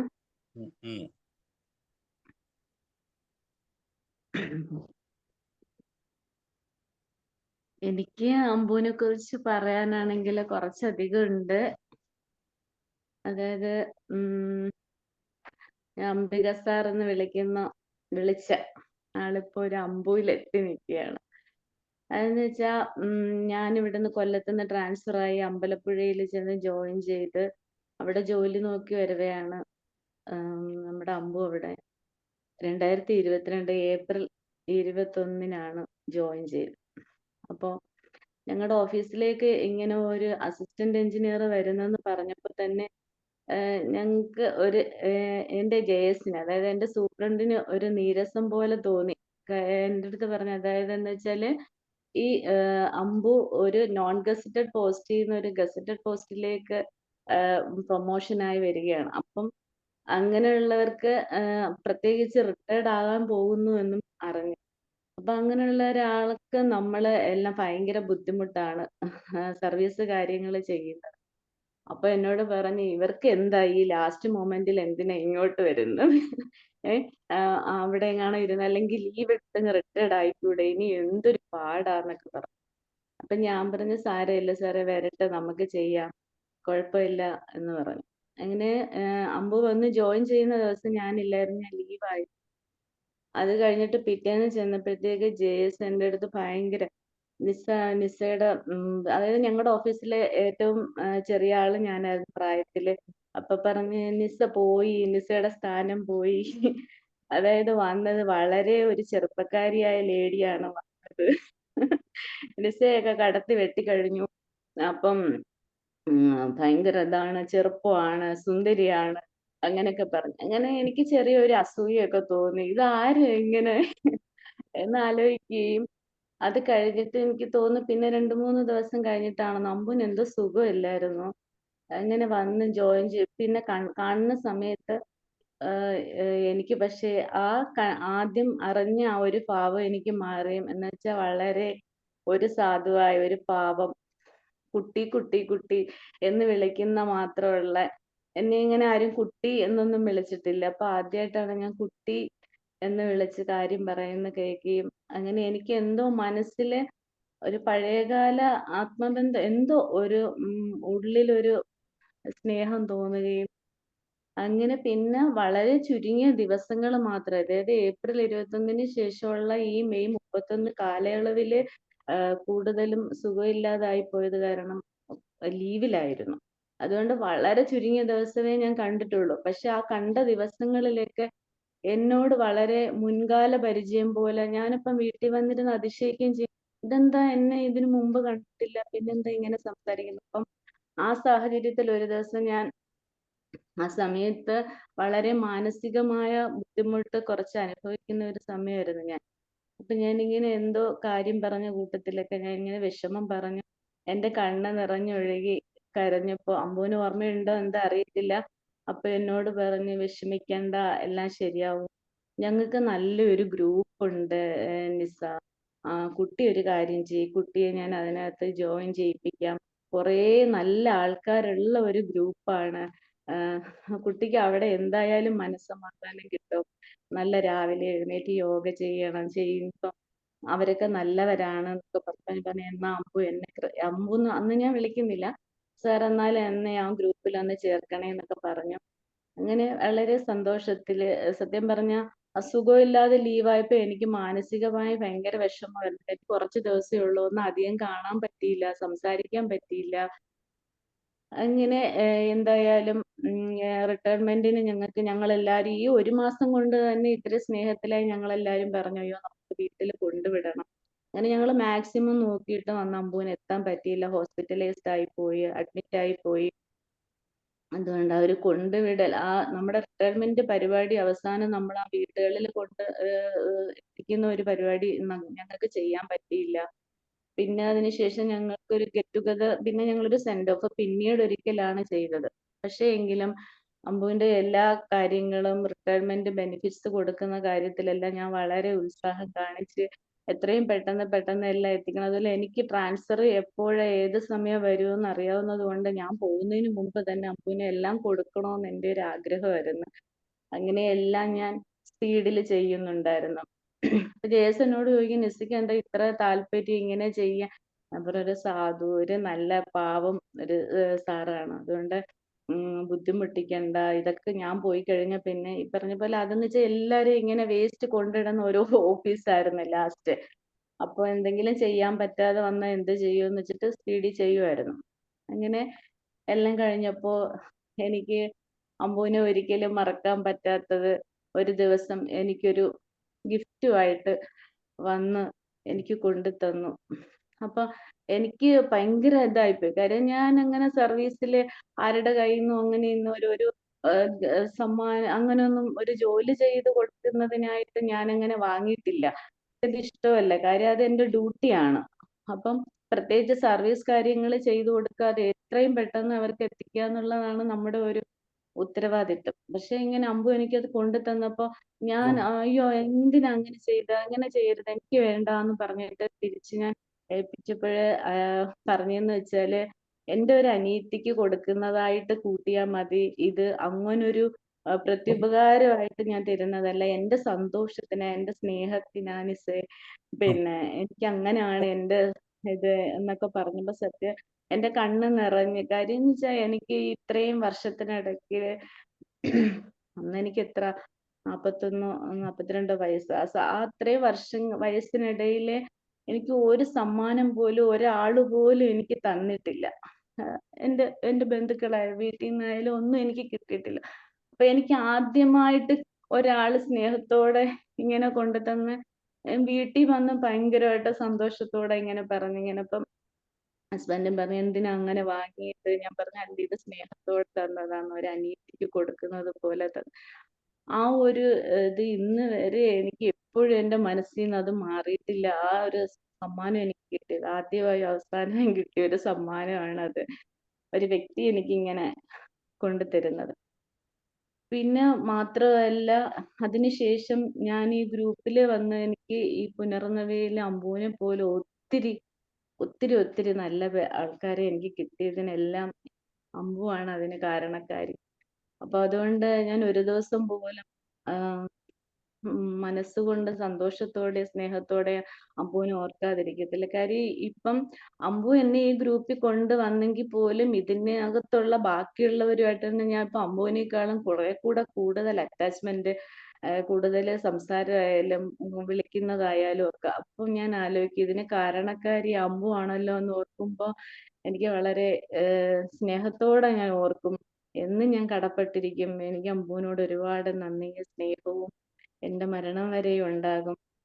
ഇത്രയും നല്ല കുറേ നമ്മുടെ സ്നേഹമുള്ള ആൾക്കാരുടെ ഇടയിൽ എത്തിച്ചതിനെ അമ്പുവിനെ ഒരിക്കലും എനിക്ക് മറക്കാൻ പറ്റത്തില്ല. ഇന്നലെ പോലും അമ്പലപ്പുഴയിൽ ചെന്നപ്പോ ഞാൻ പറഞ്ഞു, അമ്പുവിനെ കുറിച്ച് അവിടെ പറഞ്ഞു, എല്ലാരും പറഞ്ഞു. അപ്പം പിന്നെ അമ്പുവിന്റെ ഈ ജീവിത ദുഃഖങ്ങളെല്ലാം ഒരു പാഠം തന്നെയാണ്. ഇടയ്ക്കിടയ്ക്ക് ഞാനിങ്ങനെ എനിക്ക് വിഷമം വരുമ്പോഴായാലും എനിക്ക് താങ്ങാൻ പറ്റാത്ത പ്രശ്നങ്ങൾ വന്നാലും എല്ലാം ഞാൻ അമ്പുവിനെ വിളിക്കാറുണ്ട്. വിളിക്കുമ്പം ഈ പറഞ്ഞ കണക്ക് നല്ല ഉപദേശങ്ങളും സമാധാനവും ഒക്കെ തരുമ്പോഴത്തേക്കും നമ്മുടെ മനസ്സ് വളരെ സോഫ്റ്റ് ആവും, സമാധാനപ്പെടാറുണ്ട്. പിന്നെ അനുഭവങ്ങളൊക്കെ കേൾക്കുമ്പോൾ എനിക്ക് അത്ര ഇല്ലല്ലോ, അങ്ങനെ വന്നില്ലല്ലോ എന്നോർത്ത് സമാധാനപ്പെടും. അപ്പൊ എല്ലാം കൊണ്ട് സത്യം പറഞ്ഞാല് അമ്പു ഹൃദയത്തില് ഇരിക്കുന്ന ഒരു വ്യക്തിത്വമാണ്. ദൈവം അമ്പുവിന് ഇനിയും കുറേ ദീർഘായുസ് തന്ന് ഞങ്ങളെ കൂടെ ഇങ്ങനെ ഞങ്ങൾക്ക് സമാധാനവും സന്തോഷവും സ്നേഹവും എല്ലാം ഈ ഗ്രൂപ്പിലൂടെയും എല്ലാം തന്നെ നമുക്ക് ഒരുമിച്ച് മുന്നോട്ട് പോവാൻ ദൈവം എൻ്റെ അമ്പുവിന് ശക്തിയും ധൈര്യവും എല്ലാം തരട്ടെ. ഇങ്ങനെ പഠിപ്പിക്കാൻ പോകുന്നത് തന്നെ വളരെ ഞാൻ എപ്പോഴും പറയും വെറുതെ വീട്ടിലിരിക്കേണ്ട, നല്ലൊരു കാര്യമാണ് പോയത്. കുറച്ച് കുട്ടികൾക്ക് ഈ പറഞ്ഞ എക്സ്പീരിയൻസ് എല്ലാം ഈ PWDയില് ഇവരൊക്കെ സർവീസ് ചെയ്ത സമയത്ത് നല്ല ഒരു എക്സ്പീരിയൻസ് അവർക്ക് കിട്ടിയിട്ടുണ്ട്. ഈ പഴയകാല ജീവനക്കാർക്കെല്ലാം നല്ല ഒരു എക്സ്പീരിയൻസ് ഉണ്ട്. അത് ഈ 32 വർഷത്തെ സർവീസ് എന്ന് പറയുന്നത് നല്ല ഒരു സർവീസ്. അത് എങ്ങനെ എല്ലാ കുഞ്ഞുങ്ങൾക്ക് അറിവ് കൊടുക്കുന്നത് തന്നെ നല്ലൊരു സ്വഭാവത്തിന് ഉടമയായതുകൊണ്ടാണ്. വെറുതെ വീട്ടിലിരിക്കാതെ നമുക്കുള്ള കഴിവുകൾ പകർത്തി കൊടുക്കുന്നത്. അപ്പൊ ആ കഴിവ് അമ്പുവിനെ ഇനിയും ഒരുപാട് കാലം കൊടുക്കാനും എല്ലാവരെയും സ്നേഹിക്കാനും ഒരുപാട് യാത്രകൾ ചെയ്യാനും എല്ലാം അമ്പു വളരെ ഹാപ്പിയാണ്. അതിന് പ്രദീപ് ജിയോട് വളരെ നന്ദി നമുക്ക് ഉണ്ട്. അമ്പുവൊക്കെ എന്നോട് എപ്പോഴും പറയും എനിക്ക് ഇങ്ങനെ യാത്ര ചെയ്യാൻ പറ്റുന്നല്ലോ. അപ്പം അമ്പുവിന് അങ്ങനെ ഒരു ആളിനെയും ദൈവം എത്തിച്ചു കൊടുത്തതിനും എല്ലാം സർവേശ്വരനോട് നന്ദി പറയുന്നു. അമ്പുവിന് എല്ലാവിധ ഐശ്വര്യങ്ങളും ജീവിതത്തിൽ ഇനിയും ഉണ്ടാകട്ടെ. പറയാനാണെങ്കിൽ ഇനിയും കുറെ ഉണ്ട്, പക്ഷെ സമയം പോകുന്നുണ്ടാണ്. അത്രയ്ക്കും അമ്പു എൻ്റെ ഹൃദയത്തിൽ ഇടം പിടിച്ച ഒരാളാണ്. താങ്ക് യു അമ്പു ചക്കരയമ്മ. Okay, thank you. ധൃതിക്കാരും എല്ലാം കഴിഞ്ഞെന്ന് വിചാരിക്കുന്നു. ഞാൻ പറയാം ജോഷി സാറേ, എനിക്ക് ഉവ്വ. ഇന്നത്തെ പരിപാടി അവതരിപ്പിച്ച അംബികാജിക്ക് അത് തന്നെ നമസ്കാരം. അംബികാജി എന്ന് പറഞ്ഞാൽ നമ്മുടെ ഈ ഗ്രൂപ്പിൽ വളരെയേറെ തമാശകൾ പറയുന്ന ഒരാളാണ്. പക്ഷെ ആ തമാശക്ക് പിറകിൽ ഇങ്ങനെ ഒരു നമുക്ക് ഓരോരുത്തരെയും അനുഭവങ്ങൾ കേൾക്കുമ്പോഴാണ് ഓരോരുത്തരുടെ ജീവിതകഥ മനസ്സിലാവുന്നത്. അപ്പം ഈ ഇത്രയധികം വിഷമങ്ങൾ സഹിച്ചിട്ടും ആ ഓരോ സന്ദർഭത്തിനനുസരിച്ച് ആ തമാശ പറയാനും അത് ഈ ഇങ്ങനെയുള്ള വിഷമഘട്ടങ്ങൾ വളരെ ധൈര്യപൂർവ്വം തരണം ചെയ്യാനും സാധിച്ചതിൽ വളരെ ആ ഈശ്വരൻ്റെ ഒരു അനുഗ്രഹം ഉണ്ട് എന്ന് തന്നെ പറയാം. എന്തായാലും ഭാവിയിലും ഇങ്ങനെയുള്ള ഘട്ടങ്ങൾ വളരെ ധൈര്യപൂർവ്വം തരണം ചെയ്യാനും അതുപോലെ ജീവിതത്തിൽ നല്ല നല്ല അനുഭവങ്ങൾ ഉണ്ടാവാനും സർവേശ്വരൻ സഹായിക്കട്ടെ എന്ന് മാത്രം പറഞ്ഞുകൊണ്ട് നിർത്തുകയാണ് അംബികാജി. എല്ലാവർക്കും നമസ്കാരം. Okay, thank U. അഭിപ്രായം പറയാതെ ആരും പോകല്ലേ. ഓക്കെ, വല്ലവരും വല്ലതും പറഞ്ഞിരുന്നോ? ഇല്ല. അപ്പൊ അങ്ങനെയെങ്കിൽ വടക്ക് നിന്ന് വിളിക്കട്ടെ ഇത്തവണ. രമ്യ കൃഷ്ണൻ പ്രതികരിക്കാം. എല്ലാവർക്കും നമസ്കാരം. ഞാൻ വീഡിയോ ഓണാക്കാതെയാണ് ഇപ്പൊ സംസാരിക്കുന്നത്, ചെറിയ ബുദ്ധിമുട്ടുള്ളത് കൊണ്ടാണ്. പിന്നെ അംബുജിയുടെ അനുഭവങ്ങൾ മുൻപൊരിക്കൽ അംബുജി പേഴ്സണലായിട്ട് പറഞ്ഞിട്ടുണ്ടെങ്കിലും വളരെ എന്താ പറയാ, മനസ്സിനെ സ്പർശിക്കുന്ന രീതിയിൽ ചെറുപ്പകാലം മുതലുള്ള എല്ലാ കാര്യങ്ങളും നമുക്ക് മുമ്പിൽ അവതരിപ്പിച്ചപ്പോൾ ഒരു സുഹൃത്തിനെ കേൾക്കുക എന്നുള്ളതിനേക്കാളും ഒരു സുഹൃത്തിനെ ശരിക്കും നമ്മൾ അറിയായിരുന്നു. ആ വേദനകളിലൂടെ നമ്മളും കടന്നു പോവായിരുന്നു. അതിൻ്റെ ഇടയിൽ പല അവസരങ്ങളിലും കണ്ണു നിറഞ്ഞുപോയി. എന്തൊക്കെയാണെങ്കിലും മൂർത്തിജി കണ്ടതുപോലെ ആ ജീവിതത്തിനെ കാണാനാണ് നമുക്ക് എല്ലാവർക്കും താല്പര്യം. കാരണം ആ വേദനകളാണ് ഇന്ന് അംബുജി ഇത്രയും കരുത്തയാക്കി മാറ്റിയത്. ഇപ്പൊ നമുക്ക് നമ്മളെ അറിയാൻ, നമ്മളുടെ ശരിയായ സത്തയെ അറിയാൻ, അല്ലെങ്കിൽ നമുക്ക് ആത്മജ്ഞാനം എന്ന് പറയുന്നത് നമ്മൾ വിചാരിക്കുന്ന ഒരു ഏറ്റവും അബ്സല്യൂട്ട് ആയിട്ടുള്ള ഒരു നോളജ്, അതെപ്പോഴും വേദനകളിൽ പൊതിഞ്ഞു മാത്രമേ ദൈവം നൽകൂ എന്നുള്ള ഒരു സന്ദേശവും കൂടെ ഇതിൻ്റെ ഉള്ളിൽ കിടക്കുന്നുണ്ട്. അപ്പൊ എല്ലാവർക്കും വേദനകൾ, എല്ലാ ദിവസവും നമ്മൾ പലതരത്തിലുള്ള പ്രശ്നങ്ങളെ അഭിമുഖീകരിക്കുമ്പോൾ ഇത്തരത്തിലുള്ള ആശ്വാസങ്ങളും അല്ലെങ്കിൽ നമുക്ക് മുൻപേ നടന്നു പോയ ആൾക്കാർ നമുക്ക് തന്ന സന്ദേശങ്ങളും നമുക്ക് എല്ലാവർക്കും കരുത്താവുമെന്ന് വിശ്വസിക്കുന്നു. അമ്പുവിനും എല്ലാവർക്കും ഒരുപാട് ആശംസകൾ. നന്ദി. Thank you. ഓക്കെ, പുഷ്പമുണ്ടോ? ഉണ്ട് ഉണ്ട്. ആ, പറയൂ. അമ്പു പറഞ്ഞു. ഓ പറയും. അമ്പുവിനെ പറ്റി പറയാന്ന് വെച്ചാൽ ഒരുപാട് പറയാനുണ്ട്. അമ്പു ഇന്നലെ വരെ സത്യമേ പറയൂ, സത്യമേ ചെയ്യൂ, സത്യമേ മുഖത്ത് കാണിക്കൂ എന്ന് പറഞ്ഞ അമ്പു നാളെ ആരാന്ന് ഈ പരിപാടി അവതരിപ്പിക്കുന്നെന്ന് പറഞ്ഞപ്പോ ഒന്നും അറിയാത്തതുപോലെ നിന്ന് അവസാനം എല്ലാരും പറഞ്ഞ് പുഷ്പമാന്ന് തോന്നുന്നുണ്ട്. അത് ചിരിയോടുകൂടി ഞാൻ പോട്ടെ നമുക്ക് ആസ്പത്രിയിൽ പോകണമെന്ന് പറഞ്ഞ ഒരു പോക്കങ്ങ് പോയി. പിന്നെയാണ് ഞാൻ അറിയുന്നത് അമ്പുവാണ് ഇതിന്റെ അവതാരിക എന്നുള്ളത്. എന്റെ അമ്പു എനിക്ക് എങ്ങനെയാ തോന്നി ഇങ്ങനെ പറയാൻ വിചാരിച്ചു. പിന്നെ അമ്പുവിനെ സംബന്ധിച്ചിടത്തോളം എന്റെ ജീവിതത്തിൽ പറയേണ്ടതല്ലേ, അതാണ് പിന്നെ പറയാൻ. എന്നെ സംബന്ധിച്ചിടത്തോളം അമ്പു എന്റെ ജീവിതത്തിലെ ഒരു പ്രധാന ഘടകമാണ്. കാരണം ഞാൻ എന്തോ ആയിട്ടുണ്ടെങ്കിൽ അതിന് അമ്പുവിനും കൂടി ഒരു പങ്കുണ്ട്. ഈ ഈ ഓരോ കാര്യങ്ങളും എന്റെ ജീവിതത്തിൽ വേർതിരിഞ്ഞ ഓരോ സന്ദർഭത്തിലും അമ്പു അതിന്റെ ബാക്കിൽ തന്നെ ഉണ്ടായിട്ടുണ്ട്. എന്തുണ്ടെങ്കിലും പേഴ്സണലി ആയിട്ടും നല്ല കാര്യങ്ങൾ പറഞ്ഞു തന്നൊരു അമ്പുവാണ്. അപ്പൊ ഇതെല്ലാം കേട്ടപ്പോൾ തന്നെ എല്ലാവരെ പോലെ തന്നെ എന്റെ കണ്ണിലും വെള്ളം നിറഞ്ഞു പോയി. സത്യം പറയാ വെച്ചാൽ ഇങ്ങനെയൊരു വേദന ഇത്രത്തോളം ഞാൻ അറിയില്ലായിരുന്നു. എന്തായാലും നമ്മള് മെഡിറ്റേഷൻ ക്ലാസ്സിലായാലും അമ്പു കാണിക്കുന്ന ആത്മാർത്ഥതയും ആ സ്നേഹവും സ്വന്തം പോലെ നിൽക്കുന്ന ആ ഒരു അവസ്ഥയെല്ലാം ഞാൻ 100 ആശംസകൾ നേരുക. ഞാൻ കൂടുതലൊന്നും പറയുന്നില്ല, എല്ലാരും പറയാനുണ്ടല്ലോ. ഓക്കെ അമ്പു. അപ്പൊ കണ്ണൂര് കഴിഞ്ഞു, കോഴിക്കോടേക്ക് വരുന്നു. കണ്ണൂര് കഴിഞ്ഞു. ഇനിയുണ്ടോ കണ്ണൂർ ആരും? ഇല്ലല്ലോ. വിനോദുണ്ട്, ഒരാളുണ്ട്. ഉണ്ടോ? ആ, പറഞ്ഞോളൂ. വിനോദ് പോയോ? ഇല്ല, വിനോദ് ഇല്ലാന്ന് തോന്നുന്നു. ഉണ്ടോ? ഇല്ല, കാണുന്നില്ലല്ലോ. നേരത്തെ ഉണ്ടായിരുന്നു. പോയി. ഉം. രമ്യകൃഷ്ണൻ ഉണ്ടായിരുന്നല്ലോ. കൃഷ്ണൻ പറഞ്ഞല്ലോ. ഉം. ഓക്കെ അപ്പോ കോഴിക്കോട് പ്രസീതാജി. നമസ്കാരം. എൻ്റെ ഏറ്റവും ഇഷ്ടപ്പെട്ട ഒരാളാണ് അംബികാജി. പിന്നെ ക്ഷമ എന്താണെന്നുള്ളത് കണ്ട് ഞാൻ പഠിക്കുന്ന ഒരാളാണ്. പിന്നെ എങ്ങനെ ആൾക്കാരോട് പെരുമാറണം, ഞാൻ കുറച്ച് ദേഷ്യക്കാരിയാണ്. അപ്പോൾ അതൊക്കെ ഒന്ന് കണ്ടു പഠിക്കുന്നത് കൂടുതൽ ഞാൻ അംബികാജീൻ്റെ അടുത്തുനിന്നും രാധാജീൻ്റെ അടുത്തുനിന്നാണ്. അപ്പോൾ പിന്നെ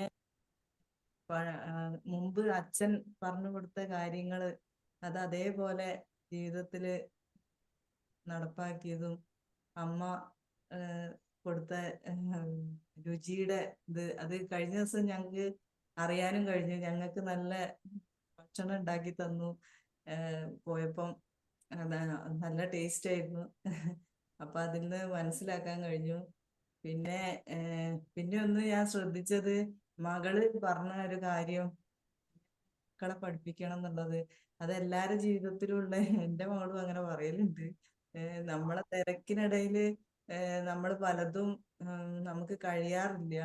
അപ്പം എൻ്റെ മകളും എന്നോട് പറയും, അമ്മ എങ്ങനെയല്ല എപ്പോഴും ഈ ബിസിനസ് എന്ന് പറഞ്ഞിട്ട് നടന്നാ പോരാ, ഞങ്ങളെ കാര്യം ശ്രദ്ധിക്കണം എന്നൊക്കെ. പക്ഷെ നമുക്ക് എത്രയായാലും അങ്ങ് എത്തിപ്പിടിക്കാൻ പറ്റുന്നില്ല ആ ഒരു അവസ്ഥയിൽ. അപ്പം അതൊന്നും വലിയൊരു പ്രശ്നമായിട്ട് എനിക്ക് തോന്നുന്നില്ല. എന്താ വെച്ചാൽ എല്ലാവരുടെ ജീവിതത്തിലും ഉള്ള ഒരു കാര്യമാണ് ഇതൊക്കെ. അപ്പം അതിലൊന്നും വിഷമിക്കേണ്ട ആവശ്യം ഉണ്ടെന്ന് തോന്നുന്നില്ല. പിന്നെ എന്താ പറയാ, അത്രയും സ്നേഹനിധിയായ ഭൂന് വളരെയേറെ പിന്നെ തിരിച്ചും സന്തോഷവും ഇതും സമാധാനവും ഉണ്ടാവട്ടെ എന്ന് പ്രാർത്ഥിക്കുകയാണ്. നമസ്കാരം. ഓക്കെ. ഈ ചന്ദ്രിക മാം.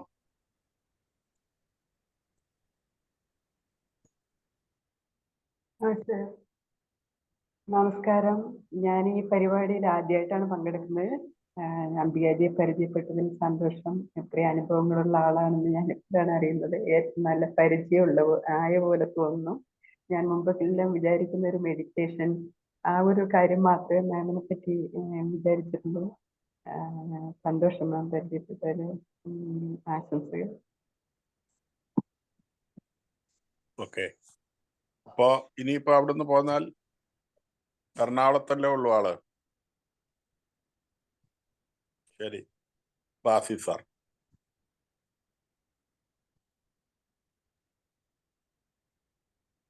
എല്ലാവർക്കും നമസ്കാരം.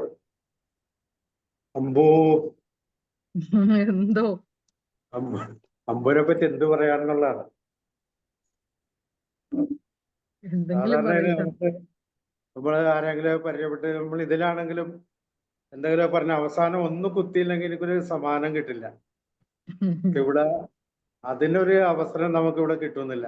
അമ്പൂരെ കുത്താനായിട്ട് അങ്ങനെ ഇതിലിപ്പോ കഴിഞ്ഞ ദിവസം നമ്മുടെ മൂർത്തി ശ്രദ്ധിച്ചിരുന്നു. ഞാൻ വെറുതെ ഒരു തമാശ പറഞ്ഞാണ്, ഞാൻ പാടണില്ല എന്നും പറഞ്ഞ്. അതിന് അവിടെ ഇരുന്ന് കരഞ്ഞ ആളാണ്. അപ്പൊ ആദ്യം ആകെ ആ ഒരു കാര്യം പറഞ്ഞത് മാത്രമേ എനിക്ക് ഓർമ്മയുള്ളൂ. ശംഭുവിനൊരു നമ്മൾ കൊടുത്തിരിക്കുന്ന സ്ഥാനം വേറെയാണ്. ജീവിത അനുഭവങ്ങള്, പിന്നെ ഇത്രയും പാവമാകാൻ പാടില്ല എന്നൊരു ഉപദേശം മാത്രമേ കൊടുക്കാനുള്ളൂ. ഇവിടെ ചില വില്ലത്തികളുണ്ട്, അപ്പൊ അവരുടെ ഒപ്പം പിടിച്ചേക്കല്ലേ. അല്ല പിന്നെ നമ്മളെന്തിനാണ് ഇങ്ങനെ, അല്ലെങ്കിൽ എല്ലാവരും പാവം എന്ന് പറഞ്ഞാൽ അങ്ങനെ എന്നിട്ട് പറയിപ്പിക്കരുത്. ഇടയ്ക്കൊരു ഇത്തിരി കുറുമ്പുണ്ടെന്ന് പറയണം. അപ്പൊ അമ്പുവിന് ഇതുവരെ ഉദ്ദേശിച്ചതാ, ഉപദേശമാണ്, നിർദ്ദേശമല്ല, ഉപദേശിച്ചെന്ന് മാത്രം. ഒന്നിൽ കൂടുതൽ വില്ലത്തികൾ ഉണ്ടെന്ന് അപ്പൊ അതിന്റെ അർത്ഥം അല്ലേ? ഒന്നിൽ കൂടുതലുണ്ട്, എങ്ങനെയായാലും ഉണ്ട്.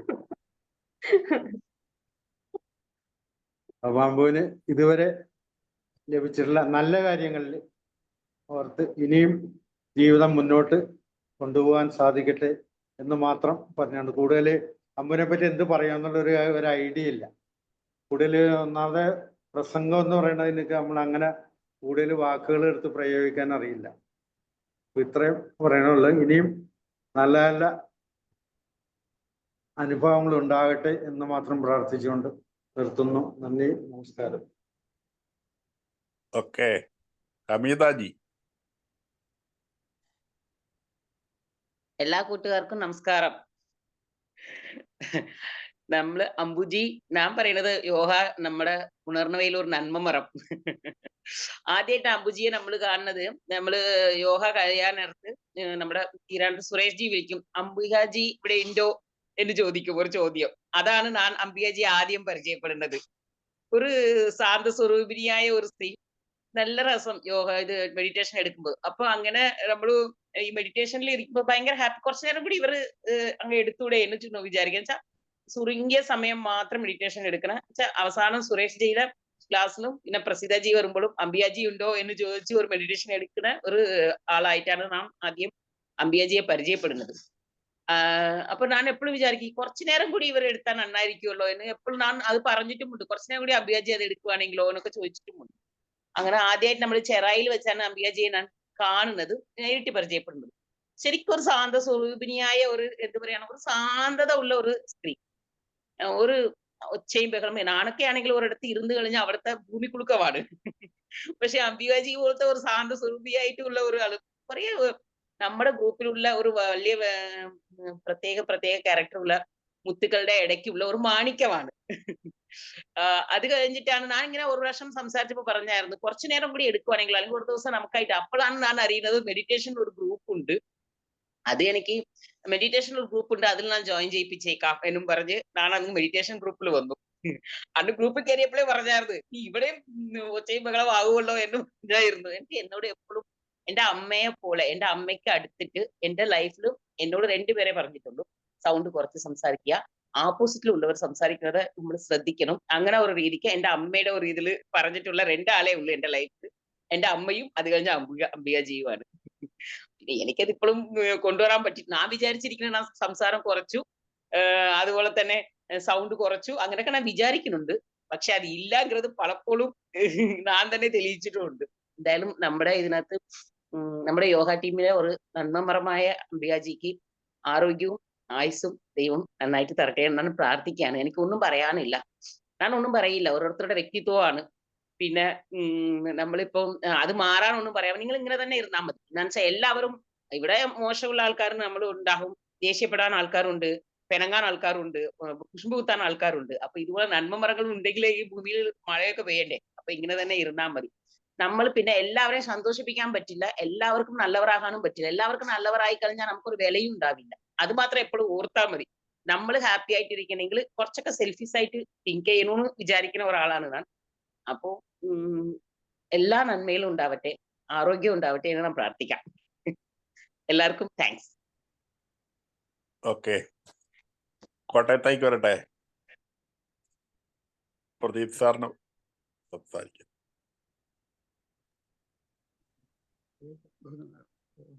സാറേ ഞാൻ സംസാരിക്കാം. ആയിക്കോട്ടെ. എല്ലാവർക്കും നമസ്കാരം. നമ്മള് അമ്പുവിന്റെ വിശദമായ ഒരു ജീവിതകഥ കേട്ടോണ്ടിരിക്കുകയായിരുന്നു. വളരെ ടച്ചിങ് ആയിട്ടുള്ള ഒരു സ്റ്റോറി, നമ്മൾക്കൊരു വിവരണമായിരുന്നു കിട്ടിയത്. ഞാൻ എപ്പോഴും അമ്പുവിനെ വിചാരിക്കുന്നത് നമ്മുടെ പുനർനവയിലെ എല്ലാവർക്കും ഏറ്റവും ഇഷ്ടമുള്ള ആളുടെ പേര് ഏതാന്ന് ചോദിച്ചാൽ എനിക്ക് തീർച്ചയായിട്ടും അറിയാം. എല്ലാരും അമ്പുവിന്റെ പേരേ പറയുള്ളൂ. എന്നുവെച്ചാൽ അതുപോലെ എല്ലാരുമായിട്ടും വളരെ സൗഹൃദത്തോടെ കഴിയുന്ന ഒരാളാണ് അമ്പു. അമ്പൂന്ന് ഇപ്പൊ വിളിക്കാറുള്ളൂ. അംബികാജിയൊക്കെ പണ്ടേ മറന്നുപോയി ഞങ്ങള്. പിന്നെ അതുപോലെ തന്നെ ഞങ്ങൾക്ക് ഇപ്പൊ അമ്പു ഇപ്പൊ ഇങ്ങനെ ഒരു ഒറ്റപ്പെടൽ എന്ന് എപ്പോഴും പറയും. പക്ഷെ ഒറ്റപ്പെടലേ അല്ല. ഞങ്ങളുടെ കൂടെ ഇപ്പം യാത്രകളിലൊക്കെ അമ്പു പങ്കെടുക്കാറുണ്ട്. അവിടെ ചെന്നാൽ ഈ അമ്പു കാണുന്ന അമ്പുവേ അല്ല, ഡാൻസ് കളിക്കണോ ഡാൻസ് കളിക്കുക, എന്തിനും ഏതിനും പുറപ്പെടുന്ന ഒരാളായിട്ടാണ് ഞങ്ങൾ എപ്പോഴും ഇപ്പൊ അമ്പുവിനെ കാണുന്നത്. സിയുടെ അടി വരെ അമ്പു നടക്കാൻ പോയി ബാലി ചെന്നപ്പോ. നമുക്ക് വിചാരിക്കാൻ പറ്റാത്ത ഒരു വ്യക്തിത്വമായി പെട്ടെന്ന് അങ്ങ് മാറി അമ്പു. മഞ്ഞിക്കിടന്ന് ഡാൻസ് കളിക്കുകയോ എന്ത് വേണമെങ്കിലും അമ്പുവിനെ കൊണ്ട് ഇപ്പൊ പറ്റും. അപ്പൊ പണ്ടത്തെ പോലെ ഒതുങ്ങി പറഞ്ഞിരിക്കുന്ന ആളെ അല്ല അമ്പു. അത്രയും സോഷ്യലായി. അതുപോലെ തന്നെ ഞങ്ങളുടെ ഈ കുറെ ഗ്രൂപ്പ് ഉണ്ട് ഇപ്പം.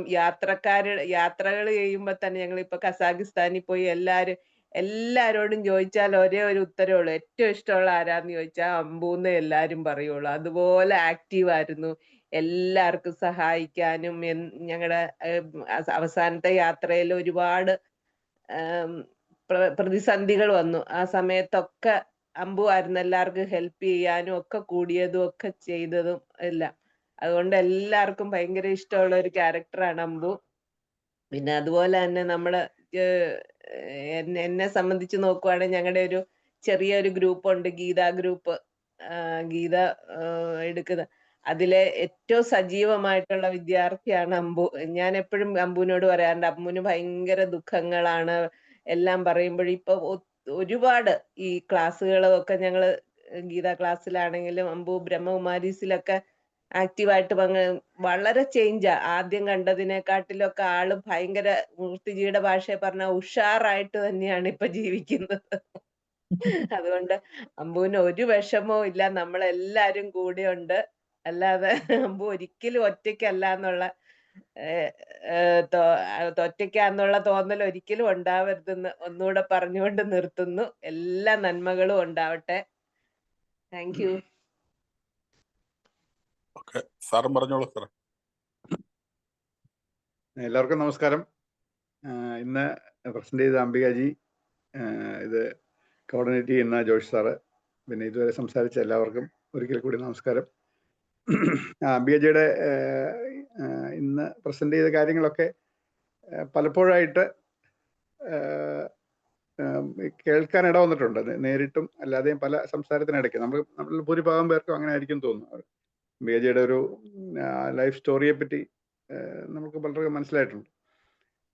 മാത്രമല്ല പെരുമാറ്റത്തിനെ പറ്റി നമുക്ക് നേരിട്ടും അറിയാം. ഇപ്പം അത് പറഞ്ഞ പോലെ ഈ ടൂറിൻ്റെ അകത്തൊക്കെ വരുമ്പോഴും ഇപ്പം നമ്മൾ ചെറായി പോയപ്പോൾ AC വേണ്ട, ഫാൻ വേണ്ട എന്നൊക്കെ പറഞ്ഞിരുന്ന ആള്, തണുപ്പാണെന്നൊക്കെ പറഞ്ഞ ആളാണ് -10 ഡിഗ്രീസിൽ അത് തന്നെ സ്നോ മഞ്ഞ് പെയ്യുന്ന സ്ഥലത്ത് പോയി ഡാൻസ് ഒക്കെ കളിച്ച് നടക്കുന്നതുണ്ട്. സ്നോയ്ക്കകത്തോടൊക്കെ നടക്കുക, അങ്ങനെയൊക്കെ വലിയൊരു ചേഞ്ചൊക്കെ നമുക്ക് കാണാൻ സാധിച്ചു. പിന്നെ ഈ പറഞ്ഞ പോലെ ഈ കടലിനടിയിലേക്ക് അണ്ടർ വാട്ടർ, അതിനകത്ത് അവിടെ പോയി മത്സ്യങ്ങളെയും മറ്റേ പവിഴപ്പറ്റുകളെയൊക്കെ കാണാനൊക്കെയുള്ള ആർജവം കാണിച്ചു. അതുപോലെ തന്നെ മറ്റേ ഇതിന് പോയെന്ന് തോന്നുന്നില്ലേ, പാരാസെയിലിങ്ങിനൊക്കെ പോയി. അതായത് ഈ പാരച്യൂട്ടിൽ തൂങ്ങിക്കിടന്ന് കടലിന്റെ മേളിൽ കൂടെ പറക്കാനൊക്കെ വലിയ ആവേശത്തോടു കൂടി തെക്കത്ത് വന്ന ആളാണ്. അപ്പൊ എല്ലാ കാര്യത്തിലും ഒരു ഇനിഷ്യേറ്റീവ് ഒക്കെ ഉള്ള ആളാണ്. അതുകൊണ്ട് മറ്റ് രീതിയിൽ അങ്ങനെ ഇനി മാത്രം മനസ്താപത്തിന്റെ ഒരു ആവശ്യമില്ല എന്നുള്ളതാണ് എനിക്ക് തോന്നുന്നത്. പിന്നെ എനിക്ക് ഇതിനകത്ത് ഒരു കാര്യം ഞാൻ സെപ്പറേറ്റ് ആയിട്ട് ഞാൻ പറയാൻ ഉദ്ദേശിച്ചത്, അച്ഛൻ്റെ, അംബികാജിയുടെ അച്ഛൻ്റെ പേഴ്സണൽ ഇന്റർവെൻഷൻ. ഇപ്പം വഴി കിടന്ന പൊതി കിട്ടിയപ്പോൾ അതെടുക്കരുതെന്ന് പറഞ്ഞ് തട്ടിമാറ്റുന്ന ആ ഒരു ദൃഷ്ടാന്തം, അതിൽ വഴി ശരിക്കും അച്ഛൻ പകർന്നു കൊടുത്തത് വലിയൊരു സത്യസന്ധതയുടെയും മാനുഷിക മൂല്യമൊക്കെയാണ്. ശരിക്കും ഇന്നത്തെ തലമുറയ്ക്ക് പലപ്പോഴും നമുക്ക് നഷ്ടപ്പെട്ടു എന്ന് തോന്നുന്ന ഒരു കാര്യമാണ് അച്ഛൻ്റെ ഭാഗത്തു നിന്ന്. അപ്പം അംബികാജിക്ക് ലഭിച്ചിരിക്കുന്ന ആ ഒരു മൂല്യബോധം, ശരിക്കും ഈ മൂല്യബോധം, പൗരബോധം ഒക്കെ ശരിക്കും വീട്ടിൽ നിന്നാണ് തുടങ്ങേണ്ടത്. അപ്പൊ അത് ശരിക്കും അംബികാജിയുടെ അച്ഛനും അമ്മയും വേണ്ട രീതിയിൽ അത് വളരെ ചെറുപ്പത്തിലെ അത് വളർത്തിയെടുക്കാനായിട്ട് ശ്രമിച്ചിട്ടുണ്ട്, ബോധപൂർവമോ അല്ലെങ്കിലോ. പക്ഷെ അത് അംബികാജി ശരിക്കും അത് ശരിയായിട്ട് അത് ഉൾക്കൊള്ളാൻ സാധിച്ചിട്ടുണ്ട്. പിന്നെ അതിനുശേഷം ഈ പറഞ്ഞ സാധനങ്ങളിലോടുകൂടി ബ്രഹ്മകുമാരീസിലും മറ്റു രീതിയിലുള്ള സാധനങ്ങൾ കൂടെ തന്നെ അത് നന്നായിട്ട് ഊട്ടി ഉറപ്പിക്കാനും അത് ജീവിതത്തിൽ പകർത്താനും സാധിച്ചിട്ടുണ്ട്. അപ്പൊ അതിന്റെ ഈ അടിസ്ഥാനം എന്ന് പറയുന്ന അംബികാജിയുടെ ഒരുപക്ഷെ അച്ഛൻ്റെ അതൊരു തുടക്കത്തിലേ ഉള്ള ഒരു എന്താ പറയുക, ഒരു ഡയറക്ഷൻ. അത് പലപ്പോഴും നമ്മൾ അറിയാതെ പോവുക, ശ്രദ്ധിക്കാതെ പോവുക ചെയ്യുന്ന കാര്യമാണ്. നമ്മൾ വീട്ടിലെ മൂല്യങ്ങളാണ് നമ്മൾ ജീവിതത്തിൽ, ചുട്ടയിലെ ശീലം ചുടല വരെ എന്ന് പറയുന്ന പോലെ അത് കൃത്യമായിട്ട് അംബികാജിയുടെ അച്ഛനോട് അക്കാര്യത്തിൽ നമുക്ക് എല്ലാവർക്കും തന്നെ ഇക്കാര്യത്തിൽ ഒരു കടപ്പാടുണ്ട്. കാരണം അംബികാജിയുടെ എന്താ പറയുന്നത് ഒരു മൂല്യബോധം ഷേപ്പ് ചെയ്യുന്നത് ഇത് നമ്മുടെ അടുത്ത തലമുറയിലേക്ക് നമുക്ക് പകരേണ്ടതായിട്ടുണ്ട്. അത് വലിയൊരു പാഠം ഞാൻ എപ്പോഴും ശ്രദ്ധിച്ചിട്ടുണ്ട്. അംബികാജി സംസാരിക്കുമ്പോൾ എപ്പോഴും വളരെ ഹാർഡ് വർക്കിംഗ് ആയിട്ടുള്ള ആള്, അതുപോലെ തന്നെ ജീവിതത്തിൽ ഉയർന്നു കുട്ടികൾ എത്ര വേണമെങ്കിലും പഠിച്ചോളൂ, പഠിച്ച് നല്ല രീതിയിൽ ഉയരണം എന്നുള്ള ആ ചിന്താഗതിയോടുകൂടി വിദ്യാഭ്യാസത്തിനെയും അതിനുശേഷമുള്ള ഈ ജോലി ചെയ്ത് ജീവിക്കുക, സ്വന്തമായിട്ട് സ്വന്തം കാലിൽ നിൽക്കാൻ പ്രേരിപ്പിക്കുക, ഇങ്ങനത്തെ ഒത്തിരി കാര്യങ്ങളിൽ ഒരു മാതൃകയായിട്ടാണ് അംബികാജിയുടെ ജീവിതം നമ്മൾ കാണേണ്ടതാണ് എൻ്റെ അഭിപ്രായം. മൂർത്തിജി പറഞ്ഞ പോലെ വളരെ ഭാഗ്യവതിയാണ് എല്ലാ കാര്യത്തിലും നോക്കുമ്പോൾ. പലരെ അപേക്ഷിച്ച് നോക്കുമ്പം നമുക്ക് ധാരാളം ഭാഗ്യത്തിന് ധാരാളം എന്താ പറയുന്നത് നക്ഷത്രങ്ങൾ കാണാൻ സാധിക്കുന്നു ജീവിതത്തിൽ. അപ്പൊ അതുകൊണ്ട് അങ്ങനെ മനസ്സിലാക്കേണ്ട കാര്യമൊന്നുമില്ല. ജീവിതത്തിൽ എല്ലാവർക്കും ധാരാളം പ്രശ്നങ്ങളുണ്ട്. നമ്മളൊക്കെ ഈ പുറത്ത് കാണുന്ന ചിരി എന്ന് പറയുന്ന താഴെയുള്ള ഐസ്ബർഗിന്റെ ചെറിയ ഭാഗം മാത്രമാണ് ചിരി. ബാക്കി എല്ലാവർക്കും അതിൻ്റെതായ ബുദ്ധിമുട്ടുകളൊക്കെ ഉണ്ട്. അംബികാജിക്കും എല്ലാ ആയുരാരോഗ്യ സൗഖ്യം നേരുന്നു. ഇനിയും കൂടുതൽ പേരെ പ്രചോദിപ്പിക്കാനും കൂടുതൽ പേരെ നന്മയിലേക്ക് നയിക്കാനും കൂടുതൽ എന്താ പറയുക മനുഷ്യോപകാരം. പിന്നെ ഇതിനകത്ത് അംബികാജി പറയാത്ത ഒത്തിരി കാര്യങ്ങളുണ്ടെന്ന് എനിക്ക് വ്യക്തിപരമായിട്ട് അറിയാം. പലരുടെയും ഈ അംബികാജിയുടെ കൂടെ വർക്ക് ചെയ്ത ധാരാളം ആൾക്കാരെ, ഇൻസ്റ്റിറ്റ്യൂട്ടിൽ പഠിക്കുന്നവരെയോ പഠിപ്പിക്കുന്നവരെയോ കൂടെ പഠിപ്പിക്കുന്നവരെയോ ആൾക്കാരെയൊക്കെ വളരെ കൈയയച്ച് സഹായിക്കുകയും ഒക്കെ ചെയ്യുന്നതാണ്. ഒരിക്കല് എനിക്ക് ഒരു കുറച്ച് പൈസ അയച്ചു തന്നു. അപ്പൊ എന്നിട്ട് പറഞ്ഞു ആർക്കെങ്കിലും അർഹതപ്പെട്ടവർക്ക് കൊടുക്കണം എന്ന് പറഞ്ഞു. അവസാനം എൻ്റെ വീടിനടുത്ത് ഈ പഠിക്കാനായിട്ട് നഴ്സിംഗ് പഠിച്ച് തീരുന്ന അവസാനത്തെ സെമസ്റ്ററിൽ പൈസ കൊടുക്കാൻ പറ്റാതെ ഒരു കുട്ടി, കുറച്ചൊരു അംഗപരിമിതമായ ഒരു കുട്ടി അന്ന് ഞങ്ങളെ സമീപിക്കുകയും അപ്പൊ അവർക്ക് ആ പണം നമ്മൾ എത്തിച്ചു കൊടുക്കുകയും ഞാൻ അംബികാജിയെ അറിയിക്കുകയും ചെയ്തിട്ടുണ്ട്. അപ്പം അങ്ങനെ ഈ ഒരു പരിചയമില്ലാത്ത ആൾക്കാർക്ക് പോലും അകമഴിഞ്ഞ് സഹായിക്കാൻ അംബികാജിയുടെ മനസ്സ് വളരെ വലുതാണ്. ആ ഒരു മാതൃക നമ്മളെല്ലാവരും സ്വീകരിക്കണം. അംബികാജിയുടെ എല്ലാ ഈ പ്രവൃത്തികൾക്കും നമ്മളത് ശ്രദ്ധയോടുകൂടി കാണുകയും ഞാൻ പറഞ്ഞ മാതൃകാപരമായ ഒരു ജീവിതം നയിക്കുന്ന അംബികാജിയെ എല്ലാവരും മനസ്സിലാക്കുകയും അതിനനുസരിച്ച് നമ്മുടെ ജീവിതത്തിലേക്കും ആ ഒരു നന്മ റിഫ്ലക്ട് ചെയ്യാനായിട്ട് എല്ലാവരും ശ്രമിക്കണം. അതിനൊരു അവസരം ഉണ്ടാകട്ടെ. അതിന് അംബികാജിക്കും ആയുരാരോഗ്യ സൗഖ്യവും എല്ലാം നേരുന്നു. കുടുംബത്തിനും എല്ലാ നന്മകളും ഉണ്ടാകട്ടെ. Thank you. കോട്ടയത്തുനിന്ന് ഇനി ആരും ഇല്ലായിരുന്നു എന്ന് തോന്നുന്നു അല്ലേ? ഹരിജി ഉണ്ട് പാലക്കാട്. നമ്മുടെ രമ്യ ടീച്ചർ ഉണ്ടോ? രമ്യാജി പറഞ്ഞു. കോട്ടയത്തല്ല, ഹരിജി ഉണ്ടെന്ന് പറഞ്ഞു. പാലക്കാട്.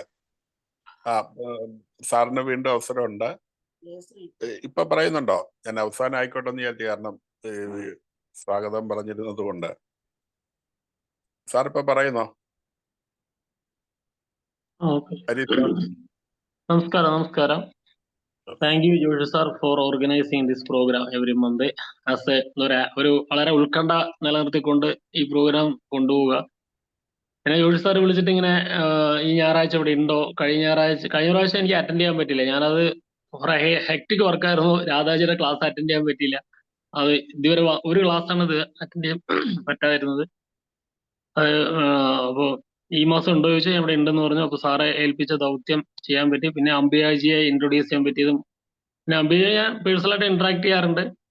പിന്നെ നല്ലൊരു, എല്ലാവർക്കും അറിയാതെ പറഞ്ഞതുമാതിരി ഞാൻ റിപ്പീറ്റ് ചെയ്യുന്നില്ല, നല്ലൊരു മനസ്സിന്റെ ഉടമയാണ്. പിന്നെ ശാന്തമായ ജീവിതം നയിക്കാനുള്ള, അതായത് ഒരു റൂട്ടിൽ നോക്കിക്കഴിഞ്ഞാൽ കറക്റ്റാണ്. അച്ഛൻ ആദ്യം മരിക്കുന്നു, ഭർത്താവുമായി മരിക്കുന്നു, പിന്നെ നമ്മളുണ്ട്, ഇനി നമ്മൾ മരിക്കും. ആ റൂട്ട് കറക്റ്റാണ്. പിന്നെ സാമ്പത്തിക സുരക്ഷിതത്വം ഉണ്ട്, ദൈവാനുഗ്രഹം കൊണ്ട് ആരോഗ്യമുണ്ട്, പിന്നെ സമാധാനത്തിനായിട്ട് നല്ല കൂട്ടായ്മകളിലുണ്ട്. ഒരു കണക്കിന് അനുഗ്രഹീതമായ ഒരു ജീവിതം തന്നെയാണ് ഞാൻ നോക്കിയിട്ടുള്ളത്. ഒന്നും വിഷമിക്കാനൊന്നുമില്ല. ഇനി ഇവിടുന്ന് അങ്ങോട്ട് കൂടുതൽ കാര്യങ്ങൾ ക്രിയേറ്റീവായിട്ട് ചെയ്യാനും കുട്ടികളായിട്ട് പഠിച്ചും അവരിൽ നിന്ന് പഠിച്ചും, കാരണം പുതിയ തലമുറയിൽ നിന്ന് ഒരുപാട് കാര്യങ്ങൾ പഠിക്കാൻ നമുക്കുണ്ട്. വളരെ ഗ്യാപ്പ് അറിയാൻ പറ്റും. പണ്ട് പഠിപ്പിക്കാൻ പോയതും ഇപ്പൊ പഠിപ്പിക്കാൻ പോയതും തമ്മിലുള്ള വ്യത്യാസം. ഇതൊക്കെ ഒരു അനുഗ്രഹമായിട്ട് എടുക്കുക. പിന്നെ ഇങ്ങനെ ഒരു കൂട്ടായ്മ ഇവിടെ പ്രദീപ് സാറും രാധാജിയും ഒക്കെ 4:30 മുമ്പേ അതൊക്കെ ഓൺ ചെയ്ത് വെക്കുക, കണ്ടിന്യൂസ് ആയിട്ട് കൊണ്ടുപോവുക. പിന്നെ അതിനെ സപ്പോർട്ട് ചെയ്യാൻ അൺകണ്ടീഷണൽ ആയിട്ട് സപ്പോർട്ട് ചെയ്യാൻ കുറെ പേര് കൂടെ നിൽക്കുക, അതൊക്കെ ഒരു സഹജമായ ഒരു ഗ്രൂപ്പാണത്. അത് നിലനിർത്താൻ എല്ലാവരും ശ്രമിക്കുക. Thank you. Okay sir, thank you sir. ഇനിയിപ്പം കോട്ടയത്തു നിന്ന് നമ്മൾ ആലപ്പുഴയിലേക്ക് പോരുന്നു. ആലപ്പുഴയിലെ ബിന്ദു വള്ളികുന്ന്. എല്ലാവർക്കും എൻ്റെ നമസ്കാരം. പിന്നെ അംബികാജിയുടെ പ്രഭാഷണം വളരെ ടച്ചിങ് ആയിരുന്നു. പ്രഭാഷണമല്ല, ജീവിത അനുഭവങ്ങൾ അതെല്ലാവർക്കും നല്ലൊരു പാഠമാണ്. എല്ലാവരോടും സ്നേഹത്തോടെയും ശാന്തതയോടെയും ശാന്തമായും സംസാരിക്കാനും എല്ലാം അംബികാജിയുടെ കഴിവിനെ വളരെ പ്രശംസിക്കുന്നു. ഇനിയും അംബികാജിക്ക് ഒരുപാട് ആയുസ്സും ആരോഗ്യം ഈശ്വരൻ നൽകട്ടെ എന്ന് ആശംസിക്കുന്നു. Thank you. ഇപ്പോ ആലപ്പുഴയും കഴിഞ്ഞു എന്ന് വിചാരിക്കുന്നു. ആരും വിട്ടുപോയിട്ടില്ലല്ലോ? ഇല്ല. അങ്ങനെയെങ്കിൽ കൊല്ലത്തേക്ക് വരുമ്പോൾ നിസ പറഞ്ഞു, പിന്നെ ജേക്കബ് സാർ ഇല്ലായിരുന്നു തോന്നുന്നു. അപ്പൊ എല്ലാരും ആയോ? അപ്പൊ ഇനിയും വിദേശത്തേക്ക് പോകുന്നു. സിന്ധുജിയെ മറന്നുപോയോ? നമ്മുടെ ഇല്ല, ചപ്പാത്തി ആരെയും മറന്നല്ല. ഞാന് ഓക്കെ. വിദേശത്ത് വിചാരിച്ചു കേട്ടോ. അതാ. ഓക്കെ. സിന്ധു എസ് ജയൻ.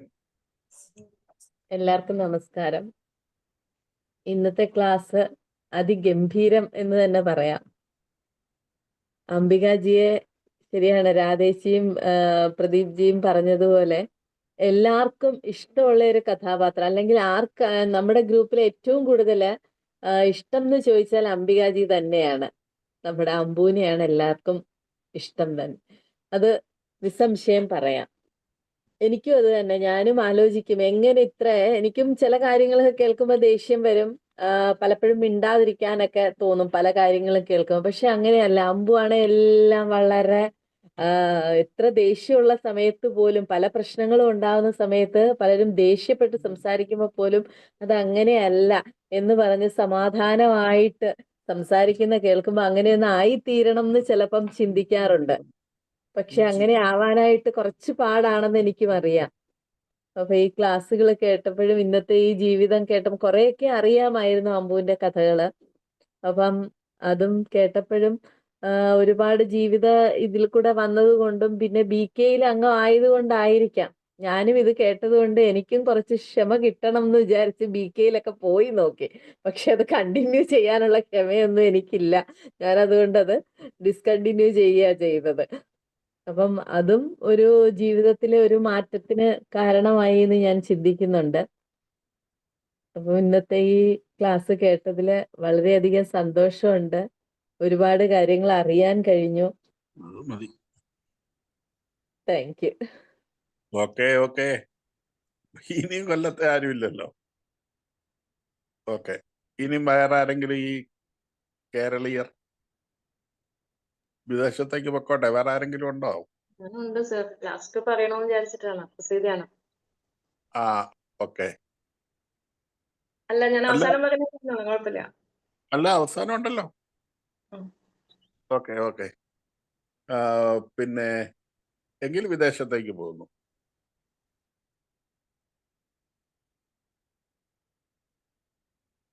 ആരാണ് വിദേശത്ത് ആദ്യം പറയുക? ഫിലോമിനാൻഡി.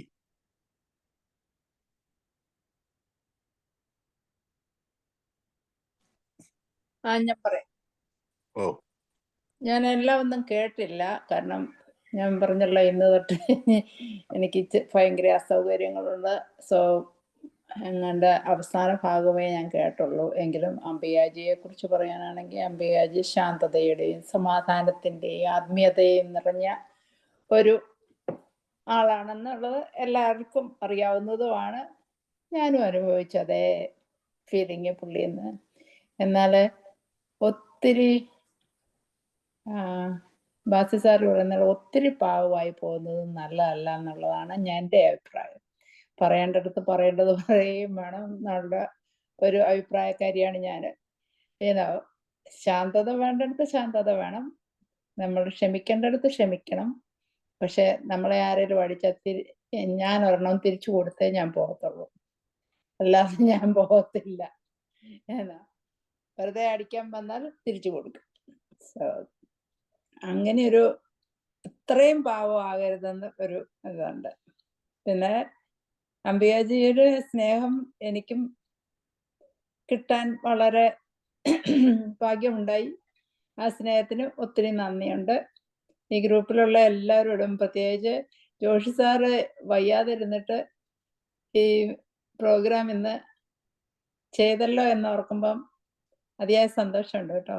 ജോഷി സാറിന് ഭയങ്കര അഭിനന്ദനങ്ങൾ. ഈ ഗ്രൂപ്പിനെ തന്നെ എല്ലാ മനുഷ്യരും ഒന്നിനൊന്ന് മെച്ചവുമാണ്. ഒന്നിനൊന്നിന് നമ്മൾ സ്നേഹത്തോടും സന്തോഷത്തോടും കളിയാക്കിയാലും ചിരിച്ചാലും നമ്മളിങ്ങനെ മുന്നോട്ട് പോകുന്നു, മുന്നേറിക്കൊണ്ടിരിക്കുന്നു. അതുകൊണ്ട് എല്ലാവരും ഒന്നിച്ചു നിന്ന് പോവുക, അതാണ് എനിക്ക് പറയാനുള്ളത്. അംബികാജി ഇച്ചിരൂടെ ധൈര്യം. ഓക്കെ എന്നാ. വളരെ വളരെ നന്ദി. പിന്നെ അനിൽ സാർ ഇപ്പൊ പറയുന്ന ഞാൻ പറഞ്ഞേക്കാം. പറഞ്ഞോളൂ. എല്ലാവർക്കും നമസ്കാരം. അംബികാജിയുടെ ജീവിത അനുഭവങ്ങൾ കേട്ടു. മിക്കതും അറിയുന്നതാണെങ്കിലും എല്ലാം എല്ലാം വളരെ നന്നായി അവതരിപ്പിച്ചു. ഒരു കാര്യം മാത്രമേ ഉള്ളൂ, ഒരു വിഷമം മാത്രമേ ഉള്ളൂ. എല്ലാവരെ പറ്റി പറഞ്ഞു, വിസ്കിയെ പറ്റി മാത്രം പറഞ്ഞില്ല. അവിടെയുള്ള കൂടെ പറയണ്ടായിരുന്നു. വിസ്കി എന്റെ ഏറ്റവും നിയറസ്റ്റ് ഫ്രണ്ടാണ്. ഇത് മാത്രം ഇട്ടു. പിന്നെ അംബികാജിയായിട്ടുള്ള എനിക്ക് പേഴ്സണലായിട്ട് ഞാൻ വീട്ടിൽ വിളിക്കുന്ന പോലെ എപ്പോഴും വിളിക്കുന്ന ഒരാളാണ് അംബികാജി. മോന്റെ പേര് വിളിക്കാൻ വേണ്ടി മാത്രം മൂർത്തിജി ഒരു സാഹചര്യം ഉണ്ടാക്കിയുള്ള കാര്യമല്ല, അറിയാവുന്നതല്ലേ. ആ പേര് എപ്പോഴും വിളിക്കണം എന്നുള്ളതുണ്ട്. അതാണ് ആ സ്നേഹം, ഈ ഗ്രൂപ്പിലുള്ള സ്നേഹം. അംബികാജിക്ക് എല്ലാവിധ അനുഗ്രഹങ്ങളും എല്ലാവിധ അനുഗ്രഹം ഉണ്ടാകട്ടെ എന്ന് ആഗ്രഹിക്കുന്നു. നമസ്കാരം. ഓം ശാന്തി. Very good. ഇനിയും ശുഭാജി ഉണ്ടോ? ശുഭാജി സ്കൂളിലെ കുറച്ച് വർക്കിലുള്ള. ഓക്കെ. പിന്നെ നമ്മുടെ ഈ തമിഴ്നാട്ടിൽ നിന്നുള്ള ഒരാളുണ്ടായിരുന്നല്ലോ, ഉണ്ടോ? ഇല്ല, വന്നിട്ടില്ല. ഇനി ആരും ഇല്ലല്ലോ. അങ്ങനെയെങ്കിൽ നമ്മള് ഈ പ്രോഗ്രാമിലെ ഏറ്റവും അവസാനത്തതും പ്രധാനപ്പെട്ടതുമായ കർമ്മത്തിലേക്ക് കടക്കുകയാണ്. അക്കൂടെ ഇതിൻ്റെ വിലയിരുത്തൽ കൂടി നടത്തിക്കൊണ്ട് അത് നടത്താൻ പ്രസീതാജിക്ക് സാധിക്കും. അതുകൊണ്ട് കൃതജ്ഞതാ പ്രകാശനത്തിന് വേണ്ടി ബഹുമാനപ്പെട്ട പ്രസീതാജിയെ ക്ഷണിക്കുന്നു. Thank you sir. Joshi sir ഒന്നും പറഞ്ഞില്ല. ജോഷി സാറും കൂടി പറഞ്ഞിട്ട് പറയല്ലേ നല്ലത്. ഓക്കെ. എനിക്ക് വളരെയേറെ സന്തോഷമുണ്ട് ഇന്ന് പ്രത്യേകിച്ച് അംബികാജിയെ ഈ കാര്യത്തിലേക്ക് ക്ഷണിക്കാനും അത് വളരെ സന്തോഷത്തോടെ ഏറ്റെടുത്ത് ഏറ്റവും പ്രബലമായി ഒരു കൊച്ചുകുട്ടിയെ പോലെ ഈ പറയുന്ന ഒരു ഗസറ്റഡ് ഓഫീസറായിട്ട് റിട്ടയർ ചെയ്തു, ഇപ്പോ ITIയിൽ പഠിപ്പിക്കുന്നു. ഇതൊക്കെ ആണെങ്കിൽ എത്രയോ എളിമയോടെയാണ് കുഞ്ഞു കാര്യം പോലും വിളിച്ച് ചോദിച്ച് അത് പല രീതിയിൽ തിരുത്തി അവതരിപ്പിക്കാൻ കാണിക്കുന്ന ആ ഒരു എളിമ മനോഭാവം. ഈ പറഞ്ഞത് മാത്രമല്ല, പറഞ്ഞതിനപ്പുറത്തേക്ക് ആ എളിമ എന്ന് പറയുന്ന മഹാപുണ്യം, അതൊരു പുണ്യമാണ് വാസ്തവത്തില്. അത് വിളങ്ങി ശോഭിക്കുന്ന ഒരു വലിയ വ്യക്തിത്വമാണ് അംബികാജി. ആനുഷംഗികമായി ഇടയ്ക്ക് പ്രദീപ് സാറ് സൂചിപ്പിച്ച മറ്റുള്ളവരെ സഹായിക്കാനായിട്ടുള്ള ആ മനസ്സ്, അത് വലിയ പബ്ലിസിറ്റിയിലല്ല, തനിക്കറിയാവുന്ന ആളാണെന്ന് അറിഞ്ഞിട്ടുമല്ല, അതും ആ മനസ്സിന്റെ ഒരു വലിയ നിർമ്മലതയാണ്, അതിന്റെ ഐശ്വര്യമാണ് ആ മനസ്സിൽ എപ്പോഴും സന്തോഷമുള്ളത്, ആനന്ദമുള്ളത്. തീർച്ചയായിട്ടും അത് തുടരുക. ശരിയാണ്, ചിലപ്പോഴൊക്കെ നമുക്ക് തോന്നും അങ്ങനെ ജീവിതത്തിൽ ഇങ്ങനെ വെറും പാവമായാൽ മതിയോ. അത് പാപമല്ല, നമ്മളെ വാസ്തവത്തില് ഈ പാപം എന്ന് നമ്മൾ വിചാരിക്കുന്ന ആ ഒരു തല്ല. അങ്ങനെ പെരുമാറാൻ വളരെ ഹൃദയത്തിൽ ഉറപ്പുള്ളവർക്ക് മാത്രമേ സാധിക്കത്തുള്ളൂ. ഈ പിന്നെ നമ്മളെ ദ്രോഹിക്കുന്നവരോട് തിരിച്ച് ദ്രോഹം പ്രകടിപ്പിക്കാതിരിക്കുക. മറ്റുള്ളവർ നമ്മുടെ ശത്രുവാണെങ്കിൽ പോലും അവർക്ക് നന്മ വരണമെന്നൊക്കെ പറയുന്നത് അതൊരു വലിയ, അത് സാധാരണ മനുഷ്യന് ഇതിന്റെ ആ ഓപ്പോസിറ്റ് രീതിയിലൊക്കെ പെരുമാറാൻ പറ്റും. അത് നമുക്ക് തന്നെ ഈ ഗ്രൂപ്പിലോ അല്ലെങ്കിൽ മറ്റെവിടെയോ അതൊക്കെ നമുക്ക് കാണാം. അത് അങ്ങനെ അല്ലാതെ നമുക്ക് പെരുമാറാൻ സാധിക്കുന്നു എന്ന് പറയുന്ന വ്യക്തിത്വം, അതാണ് വലിയ ശ്രേഷ്ഠത. തീർച്ചയായിട്ടും ഞാൻ അംബികാജിയെ ആ അർത്ഥത്തിൽ ഒക്കെ അഭിനന്ദിക്കാനായിട്ട് ആഗ്രഹിക്കുകയാണ്. ഒരു പാവപ്പെട്ട അപ്പന്റെ മകളായിട്ട് ജനിച്ചു. എന്നാൽ ആ അപ്പൻ പാവമായിരുന്നു എങ്കിലും വളരെ റിച്ചായിരുന്നു. അതുകൊണ്ടാണ് ഈ മകൾക്ക് ഈ രീതിയിൽ വളരാൻ സാധിച്ചത്. അപ്പൊ അത് വളരെ ഇതൊക്കെ നമുക്ക് ചിന്തിപ്പിക്കുന്ന സംഗതികളാണ്. പിന്നീട് അദ്ദേഹം ആ കുടുംബത്തെ വളർത്തിക്കൊണ്ടു പോകുന്നതും അവര് വളർന്നു വരുന്നതും ഉത്തമനായ ഒരു നല്ല ഇണയെ, ഒരു പങ്കാളിയെ ലഭിക്കുന്നതും, എന്നാൽ ആ പങ്കാളിയെ ഈ പൂ ഇറുത്തെടുക്കുന്നത് പോലെ ഇടയ്ക്ക് അത് ഇറുക്കപ്പെടുമ്പോൾ ഉണ്ടാകുന്ന മനസ്സിന്റെ ആ നൊമ്പരവും, ഇതൊക്കെ ജീവിതത്തിൽ സംഭവിക്കാവുന്നതാണ്. നിസാരമായ പ്രശ്നങ്ങൾ വരുമ്പോൾ നമ്മൾ തളരാറുണ്ട്. ഞാൻ ഉൾപ്പെടെ തളരാറുണ്ട്. ഞാൻ അതിന് ഓപ്പോസിറ്റായിട്ട് പലപ്പോഴും പ്രസംഗിക്കുകയും പഠിപ്പിക്കുകയും ചിന്തിപ്പിക്കുകയും ഒക്കെ ആളുകളെ ചെയ്യുമ്പോഴും എന്നിൽ അത് വന്നലയ്ക്കുമ്പോൾ ചിലപ്പോൾ ഒരു നിമിഷം ഞാൻ പതറിപ്പോകാറുണ്ട്. എന്നാൽ അതിൽ നിന്ന് ഞാൻ കരകയറാൻ ശ്രമിക്കും. ആ കരകയറാൻ ശ്രമിക്കുന്നതിൽ ഇതുപോലെയുള്ള ചില വ്യക്തിത്വങ്ങളെ ഞാൻ എടുത്ത് അപ്പോൾ മനസ്സിൽ കൊണ്ടുവരും. അപ്പൊ അത്തരത്തിൽ നമ്മളെ പ്രചോദിപ്പിക്കുന്ന ഒരു വ്യക്തിയായിട്ട് അംബികാജി മാറിയിട്ടുണ്ട്. അങ്ങനെ ആ ഭർത്താവിന്റെ വിയോഗത്തിന് ശേഷം ഇനി എന്ത് ചെയ്യണം എന്ന് വിചാരിക്കുമ്പോൾ അവിടെ കണ്ടെത്തിയത് വളരെ ധന്യമായ മറ്റൊരു കാര്യമാണ്. അതാണ് BK. പിന്നീട് നമ്മുടെ പുനർനവയിലൂടെ അറ്റാച്ച് ചെയ്യുമ്പോൾ അതിലൂടെ ലഭിച്ച സൗഹൃദത്തിലെ വേറിട്ട മറ്റു ചില കാര്യങ്ങൾ, അതാണ് രാധാജിയും മറ്റുമൊക്കെ സൂചിപ്പിച്ചത്.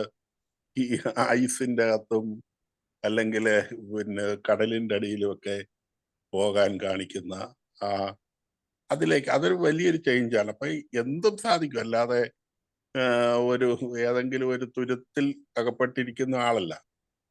തീർച്ചയായിട്ടും ഞാൻ പറഞ്ഞ് നീട്ടുന്നില്ല. എനിക്ക് വളരെ സന്തോഷമുണ്ട് നിങ്ങളോടെല്ലാവരോടും. രണ്ട് കാര്യങ്ങൾ. ഒന്ന്, ഇന്നത്തെ ഇതിൽ പങ്കെടുക്കാൻ എനിക്ക് പറ്റുമോ എന്ന് ഞാൻ വളരെയേറെ ശങ്കിച്ചിരുന്നു. ഞാൻ ഇന്നലെ രാത്രി ആയപ്പോൾ പ്രദീപ് സാറിനെ വിളിച്ചു പറഞ്ഞു, എൻ്റെ സ്ഥിതി വളരെ മോശമാണ്, കണ്ടീഷൻ മോശമായിട്ട് തന്നെ തുടരുന്നു, അതുകൊണ്ട് രാവിലെ എനിക്ക് പറ്റുമെന്നറിയില്ല. അതുകൊണ്ട് അപ്പൊ സാറ് വളരെ ക്രിട്ടിക്കലായിട്ടുള്ള മറ്റൊരു കാര്യത്തിലാണ്. തിരുവനന്തപുരത്ത് എത്തിയിട്ടേ ഉള്ളൂ, പ്രോഗ്രാം ആയിട്ടില്ല. അപ്പൊ 7 മണി കഴിഞ്ഞു. അതും കഴിഞ്ഞിട്ട് അദ്ദേഹം അവിടുന്ന് പുറപ്പെട്ടിട്ട് തിരിച്ച് വണ്ടി ഓടിച്ച് കോട്ടയത്ത് വന്നിട്ട് വേണം വെളുപ്പാങ്കാലത്ത് ഇത് കൂടാൻ. അപ്പൊ എനിക്ക് അതും ഒരു ബുദ്ധിമുട്ട് പോലെ തോന്നി.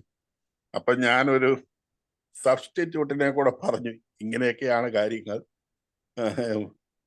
പറ്റുവാണെന്നുണ്ടെങ്കിൽ എനിക്ക് അല്പമെങ്കിലും ജീവനുണ്ടെങ്കിൽ ഞാൻ വീഡിയോ വെക്കത്തില്ല, ഞാൻ അല്ലാതെ കയറി ഇത് കണ്ടക്ട് ചെയ്തോളാം. കാരണം അത് എൻ്റെ ഒരു ഉത്തരവാദിത്വ ബോധത്തിൽ നിന്ന് ഉയർകൊള്ളുന്നതാണ്. ആരും എന്നെ വലിയ അടിച്ചേൽപ്പിക്കുന്നൊന്നുമല്ല, അത് ചെയ്യണമെന്നുള്ളൊരു ബോധം ഞാനങ്ങ് ചെയ്യുന്നതാണ്. ഇനി എനിക്ക് എല്ലാവരോടുമായിട്ടുള്ള ഒരു കൊച്ചു നിർദ്ദേശം, ഞാൻ അവസാനം പിന്നീടൊന്നും പറയുന്നില്ല. ഇത് നമ്മൾ നമ്മുടെ കൂട്ടുകാരോട് കാണിക്കുന്ന ഒരു സ്നേഹത്തിന്റെ പ്രകടനം കൂടിയാണ്. അതുകൊണ്ട് കഴിവതും ഈ എല്ലാ ദിവസവും ഇതിൻ്റെ അകത്ത് പങ്കെടുക്കണം. സാറ് പലപ്പോഴും അത് ഓർമ്മിപ്പിക്കുന്നതാണ്. എല്ലാ ദിവസവും പങ്കെടുക്കണം. സാധിക്കുന്ന എല്ലാവരും തന്നെ അതാണ് ചെയ്യേണ്ടത്.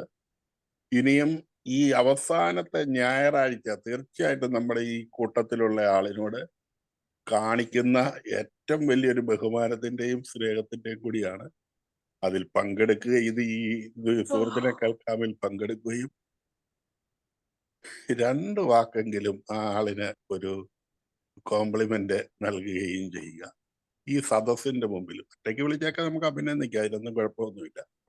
പക്ഷെ അത് നമ്മുടെ ഒരു വ്യക്തിത്വത്തില് ഉണ്ടാകട്ടെ. അതുകൊണ്ട് എനിക്കൊന്ന് 1 മാസത്തിനോടൊക്കെ ഒരു 5-8 പ്രാവശ്യമെങ്കിലും ഇതിന്റെ ഓർമ്മപ്പെടുത്തൽ പല രീതിയിൽ നടത്താറുണ്ട്. നിങ്ങളത് സ്വീകരിക്കണം എന്നുള്ള ഒരു അപേക്ഷയോടെ വെച്ചിട്ട് തീർച്ചയായിട്ടും പങ്കെടുത്ത എല്ലാവരെയും അഭിനന്ദിക്കുന്നു. എൻ്റെ അകത്തൊന്നും ഒരു കുറവുമില്ല. ബഹുമാനപ്പെട്ട പ്രസിദ്ധാജിയെ ഈ നന്ദി പ്രകാശത്തിന് വേണ്ടി ക്ഷണിക്കുന്നു. താങ്ക് യു ജോഷി സാർ, ഇങ്ങനെ ഒരു അവസരം തന്നതിന്. അതിന് മുമ്പ് അംബിയാജിയോടുള്ള എന്റെ ഇന്നത്തെ സെഷന്റെ ഒരു അഭിപ്രായം കൂടി ഞാൻ പറഞ്ഞോട്ടെ. ജോഷി സാർ. പറഞ്ഞോളൂ. ഓക്കെ.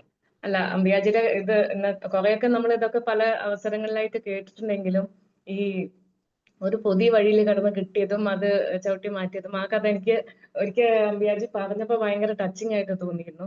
അപ്പൊ അത് പ്രത്യേകിച്ച് എടുത്തു പറയുന്നു. അതുപോലെ കല്യാണം കഴിച്ച് പോയ വീട്ടിലെ 2-3 കശുവണ്ടി ഉണ്ടെങ്കിലും അത് എല്ലാവർക്കും ഒരുപോലെ വീതിച്ചു കൊടുക്കുന്ന ഒരു രീതി, അതും നല്ലതായിട്ട് തോന്നി. പിന്നെ എന്താ പറയാ ജോലി വളരെ ആസ്വദിച്ച് ഇപ്പോഴും ചെയ്യുന്നു എന്നുള്ളതും, പിന്നെ മകള് അമ്മയ്ക്ക് പഠിപ്പിച്ചു കൊടുത്ത ഒരു പാഠം, അത് കുറച്ച് റെയറായിട്ട് എനിക്ക് ഫീൽ ചെയ്ത ഒരു കാര്യമാണ്. എംടെക്കിന് ഡിസ്റ്റിങ്ഷനോട് കൂടി പാസ്സായിട്ടും മകൾക്ക് വേണ്ടിയിട്ട് ജോലിക്കൊന്നും പോവാതെ നിൽക്കുന്ന ആ ഒരു രീതി, അപ്പൊ അവര് അനുഭവിച്ച വിഷമം കുട്ടി അനുഭവിക്കരുത് എന്നുള്ളത് മനസ്സിലാക്കിയത്. അപ്പം അത് പിന്നെ ഞാൻ അങ്ങനെ നോട്ട് ചെയ്ത് വെച്ചു 1-2 കാര്യങ്ങള്.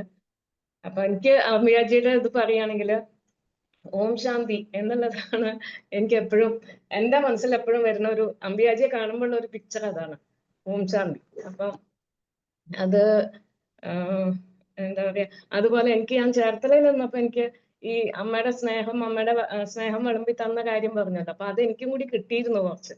അതും കൂടി ഈ അവസരത്തിൽ ഞാൻ പറയാണ്, നന്ദി അതിന്. പിന്നെ ഇന്ന് ഇപ്പൊ അത്രയൊക്കെ തന്നെയുള്ളൂ. അംബിയാജി ഇനിയും പല അവസരങ്ങളിലായി നേരിട്ട് കാണാൻ പറ്റുന്നുള്ള ഒരു പ്രതീക്ഷയുണ്ട്.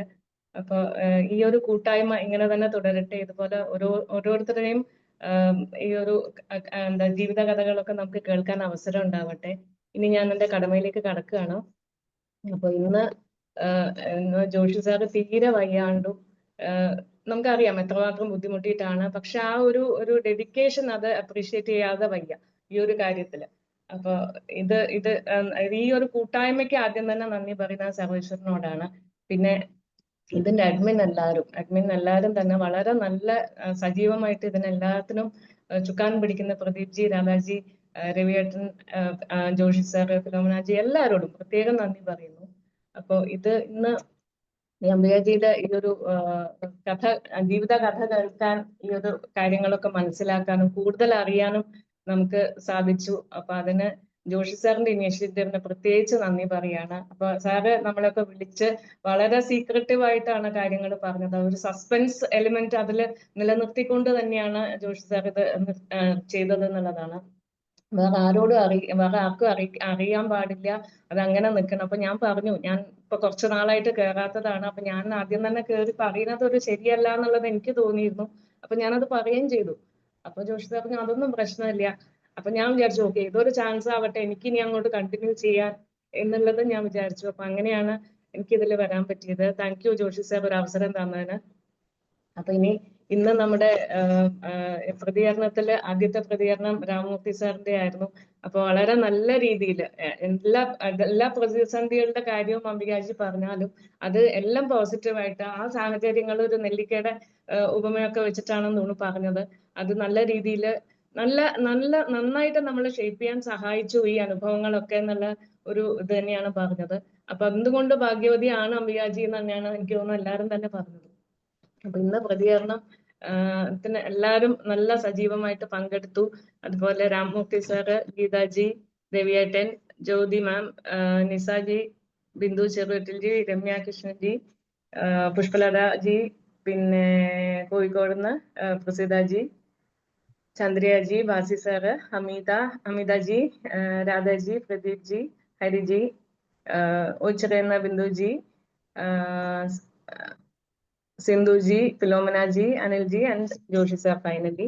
അപ്പൊ അതല്ലാതെ നമ്മുടെ ഈ പരിപാടിയിൽ പങ്കെടുത്ത എല്ലാവർക്കും ഒരുപക്ഷെ അവർക്ക് എന്തെങ്കിലും അസൗകര്യങ്ങൾ കൊണ്ടായിരിക്കാം പ്രതികരണത്തിന് വരെ നിൽക്കാൻ പറ്റാഞ്ഞത്. പക്ഷെ തീർച്ചയായും എനിക്ക് തോന്നുന്നു കുറെ അധികം പേര് ആദ്യം തന്നെ ഉണ്ടായിരുന്നു. ഒരുപക്ഷെ അംബികാജിയുടെ ആ ഒരു ഇത് കഴിയുന്നവരെ അവർ കാത്തുനിന്ന് പ്രതികരിക്കാതെ ഒരു പക്ഷെ വിട്ടിട്ടുണ്ടാവും. പക്ഷെ എന്നാലും ഇന്ന് വന്ന എല്ലാവർക്കും, അതുപോലെ ഇതിന്റെ റെക്കോർഡിംഗ് ആയിട്ട് പിന്നീട് കേൾക്കുന്ന എല്ലാവർക്കും കേൾക്കണം എന്ന് തോന്നി. ഞാൻ കഴിഞ്ഞ ദിവസമൊക്കെ രാധാജിയുടെ അന്ന് തന്നെ എനിക്ക് കേൾക്കാൻ പറ്റിയില്ല, പക്ഷെ അന്ന് തന്നെ ഞാൻ വൈകിട്ട് അതിരുന്ന് കേട്ടിരുന്നു.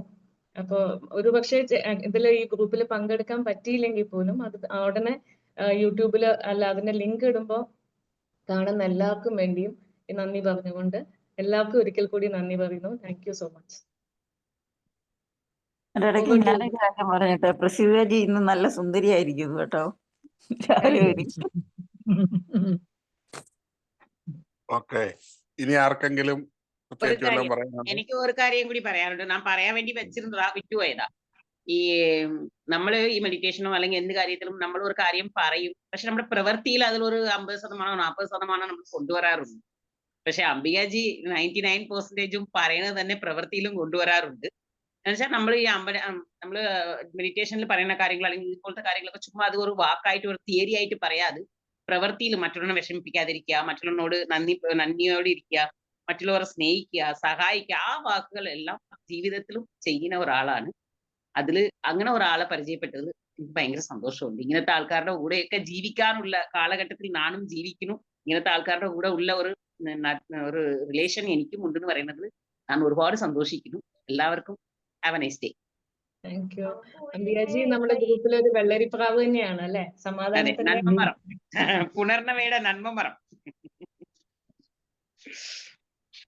അത് കളിയാക്കി പറഞ്ഞത് സത്യമായിട്ട് അത് തന്നെയാണ്. ഇത്രയും ബുദ്ധിമുട്ട് അനുഭവിക്കുന്ന സമയത്തും ഇത്രയും കണിശമായി ഈ കാര്യങ്ങൾ നടത്തുകയും അതിന് വേണ്ട നമ്പർ 1 നമ്പർ 2 വെയിറ്റിംഗ് ലിസ്റ്റില് എന്തെങ്കിലും ബുദ്ധിമുട്ടുണ്ടെങ്കിൽ അല്ലെങ്കിൽ സാറിന് സൗകര്യങ്ങൾ ഉണ്ടെങ്കിൽ പോലും വേണ്ട രീതിയിൽ അതിനെ ബാക്കപ്പ് ലൈനപ്പ് ചെയ്ത സാറിന്റെ വളരെ ഒരു എന്താ പറയുന്നത് പകരം വെക്കാനാവാത്ത കമ്മിറ്റ്മെന്റിനോട് പുനർനവയുടെ എല്ലാവർക്കും ഉള്ള ഇത് ഞാൻ രേഖപ്പെടുത്തുന്നു. സാറിനുള്ള ഒരു ആദരവ് രേഖപ്പെടുത്തുന്നു. ഇതിനെ കൃത്യമായി നടത്തിക്കൊണ്ടു പോകാനും അതിന് വേണ്ട എല്ലാ ഒത്താശകളും അതിനെ ഒരു രീതിയിലും ഫിക്സ് ചെയ്യാൻ പാടില്ല എന്നുള്ള എല്ലാ പ്ലാൻ ABCD ഒക്കെ എല്ലാം ചെയ്ത് സാറിനോട് വളരെ നന്ദി. എന്താ സാറേ? ഹലോ, മിസ്റ്റർ ബ്രെയിൻ മാത്രം മതി സാറിന്. ഞാൻ പറയാറില്ല, ഞാൻ ആപ്റ്റായിട്ടുള്ള പേരിട്ടേക്കുന്നത്. പിന്നെ എനിക്കൊരു കാര്യം പറയാനുള്ളത്, ഞാൻ അത് പറയാൻ എനിക്ക് തിരക്കായോണ്ട് പറയാൻ. ഞാൻ ഈ അമ്പു എന്നുള്ള പേര് എവിടെ നിന്ന് ഉത്ഭവിച്ചെന്ന് ആരെങ്കിലും അറിയാവോ? എന്റെ സ്വന്തം സൃഷ്ടിയാണ് അമ്പൂ. അതെ, അമ്പു. അതെനിക്ക് അതിന്റെ ഓർമ്മയ്ക്ക് മൂർത്തിജിയും കോൺട്രിബ്യൂട്ട് ചെയ്തിട്ടുണ്ട്. അംബികാജിയുടെ ഓർമ്മ ചിരകാലം നിലനിൽക്കാനായിട്ട് വീട്ടിൽ തന്നെ എന്റെ ഹസ്ബൻഡ് തന്നെ അമ്പിന്ന് വിളിച്ചോണ്ടിരുന്നു. ആ ഒരു വിളിക്കുമ്പോ ഉകാരം കൂട്ടി വിളിക്കുമ്പോൾ, രാഘൂന്ന് വിളിക്കുമ്പോൾ, ഹമൂന്ന് വിളിക്കുമ്പോൾ ഞാൻ എല്ലാരും ഉകാരം കൂട്ടി വിളിക്കും. ഉകാരം ഇല്ലാത്തവർക്കാണ് സിന്ധപ്പനാക്കിയത്. പ്രദീപ് പ്രദൂ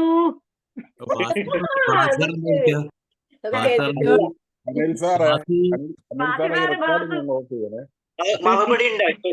അംബികാജിയുടെ പ്രതികരണം ഇതുണ്ടോ? അനിൽ സാറെ കേൾക്കുന്നുണ്ടോ? ആ കേൾക്കുന്നുണ്ട് കേൾക്കുന്നുണ്ട്. അംബികാജി അവസാനം സംസാരിക്കണ്ടേ? റെക്കോർഡിംഗ് അങ്ങ് ഓഫ് ചെയ്തേരെ.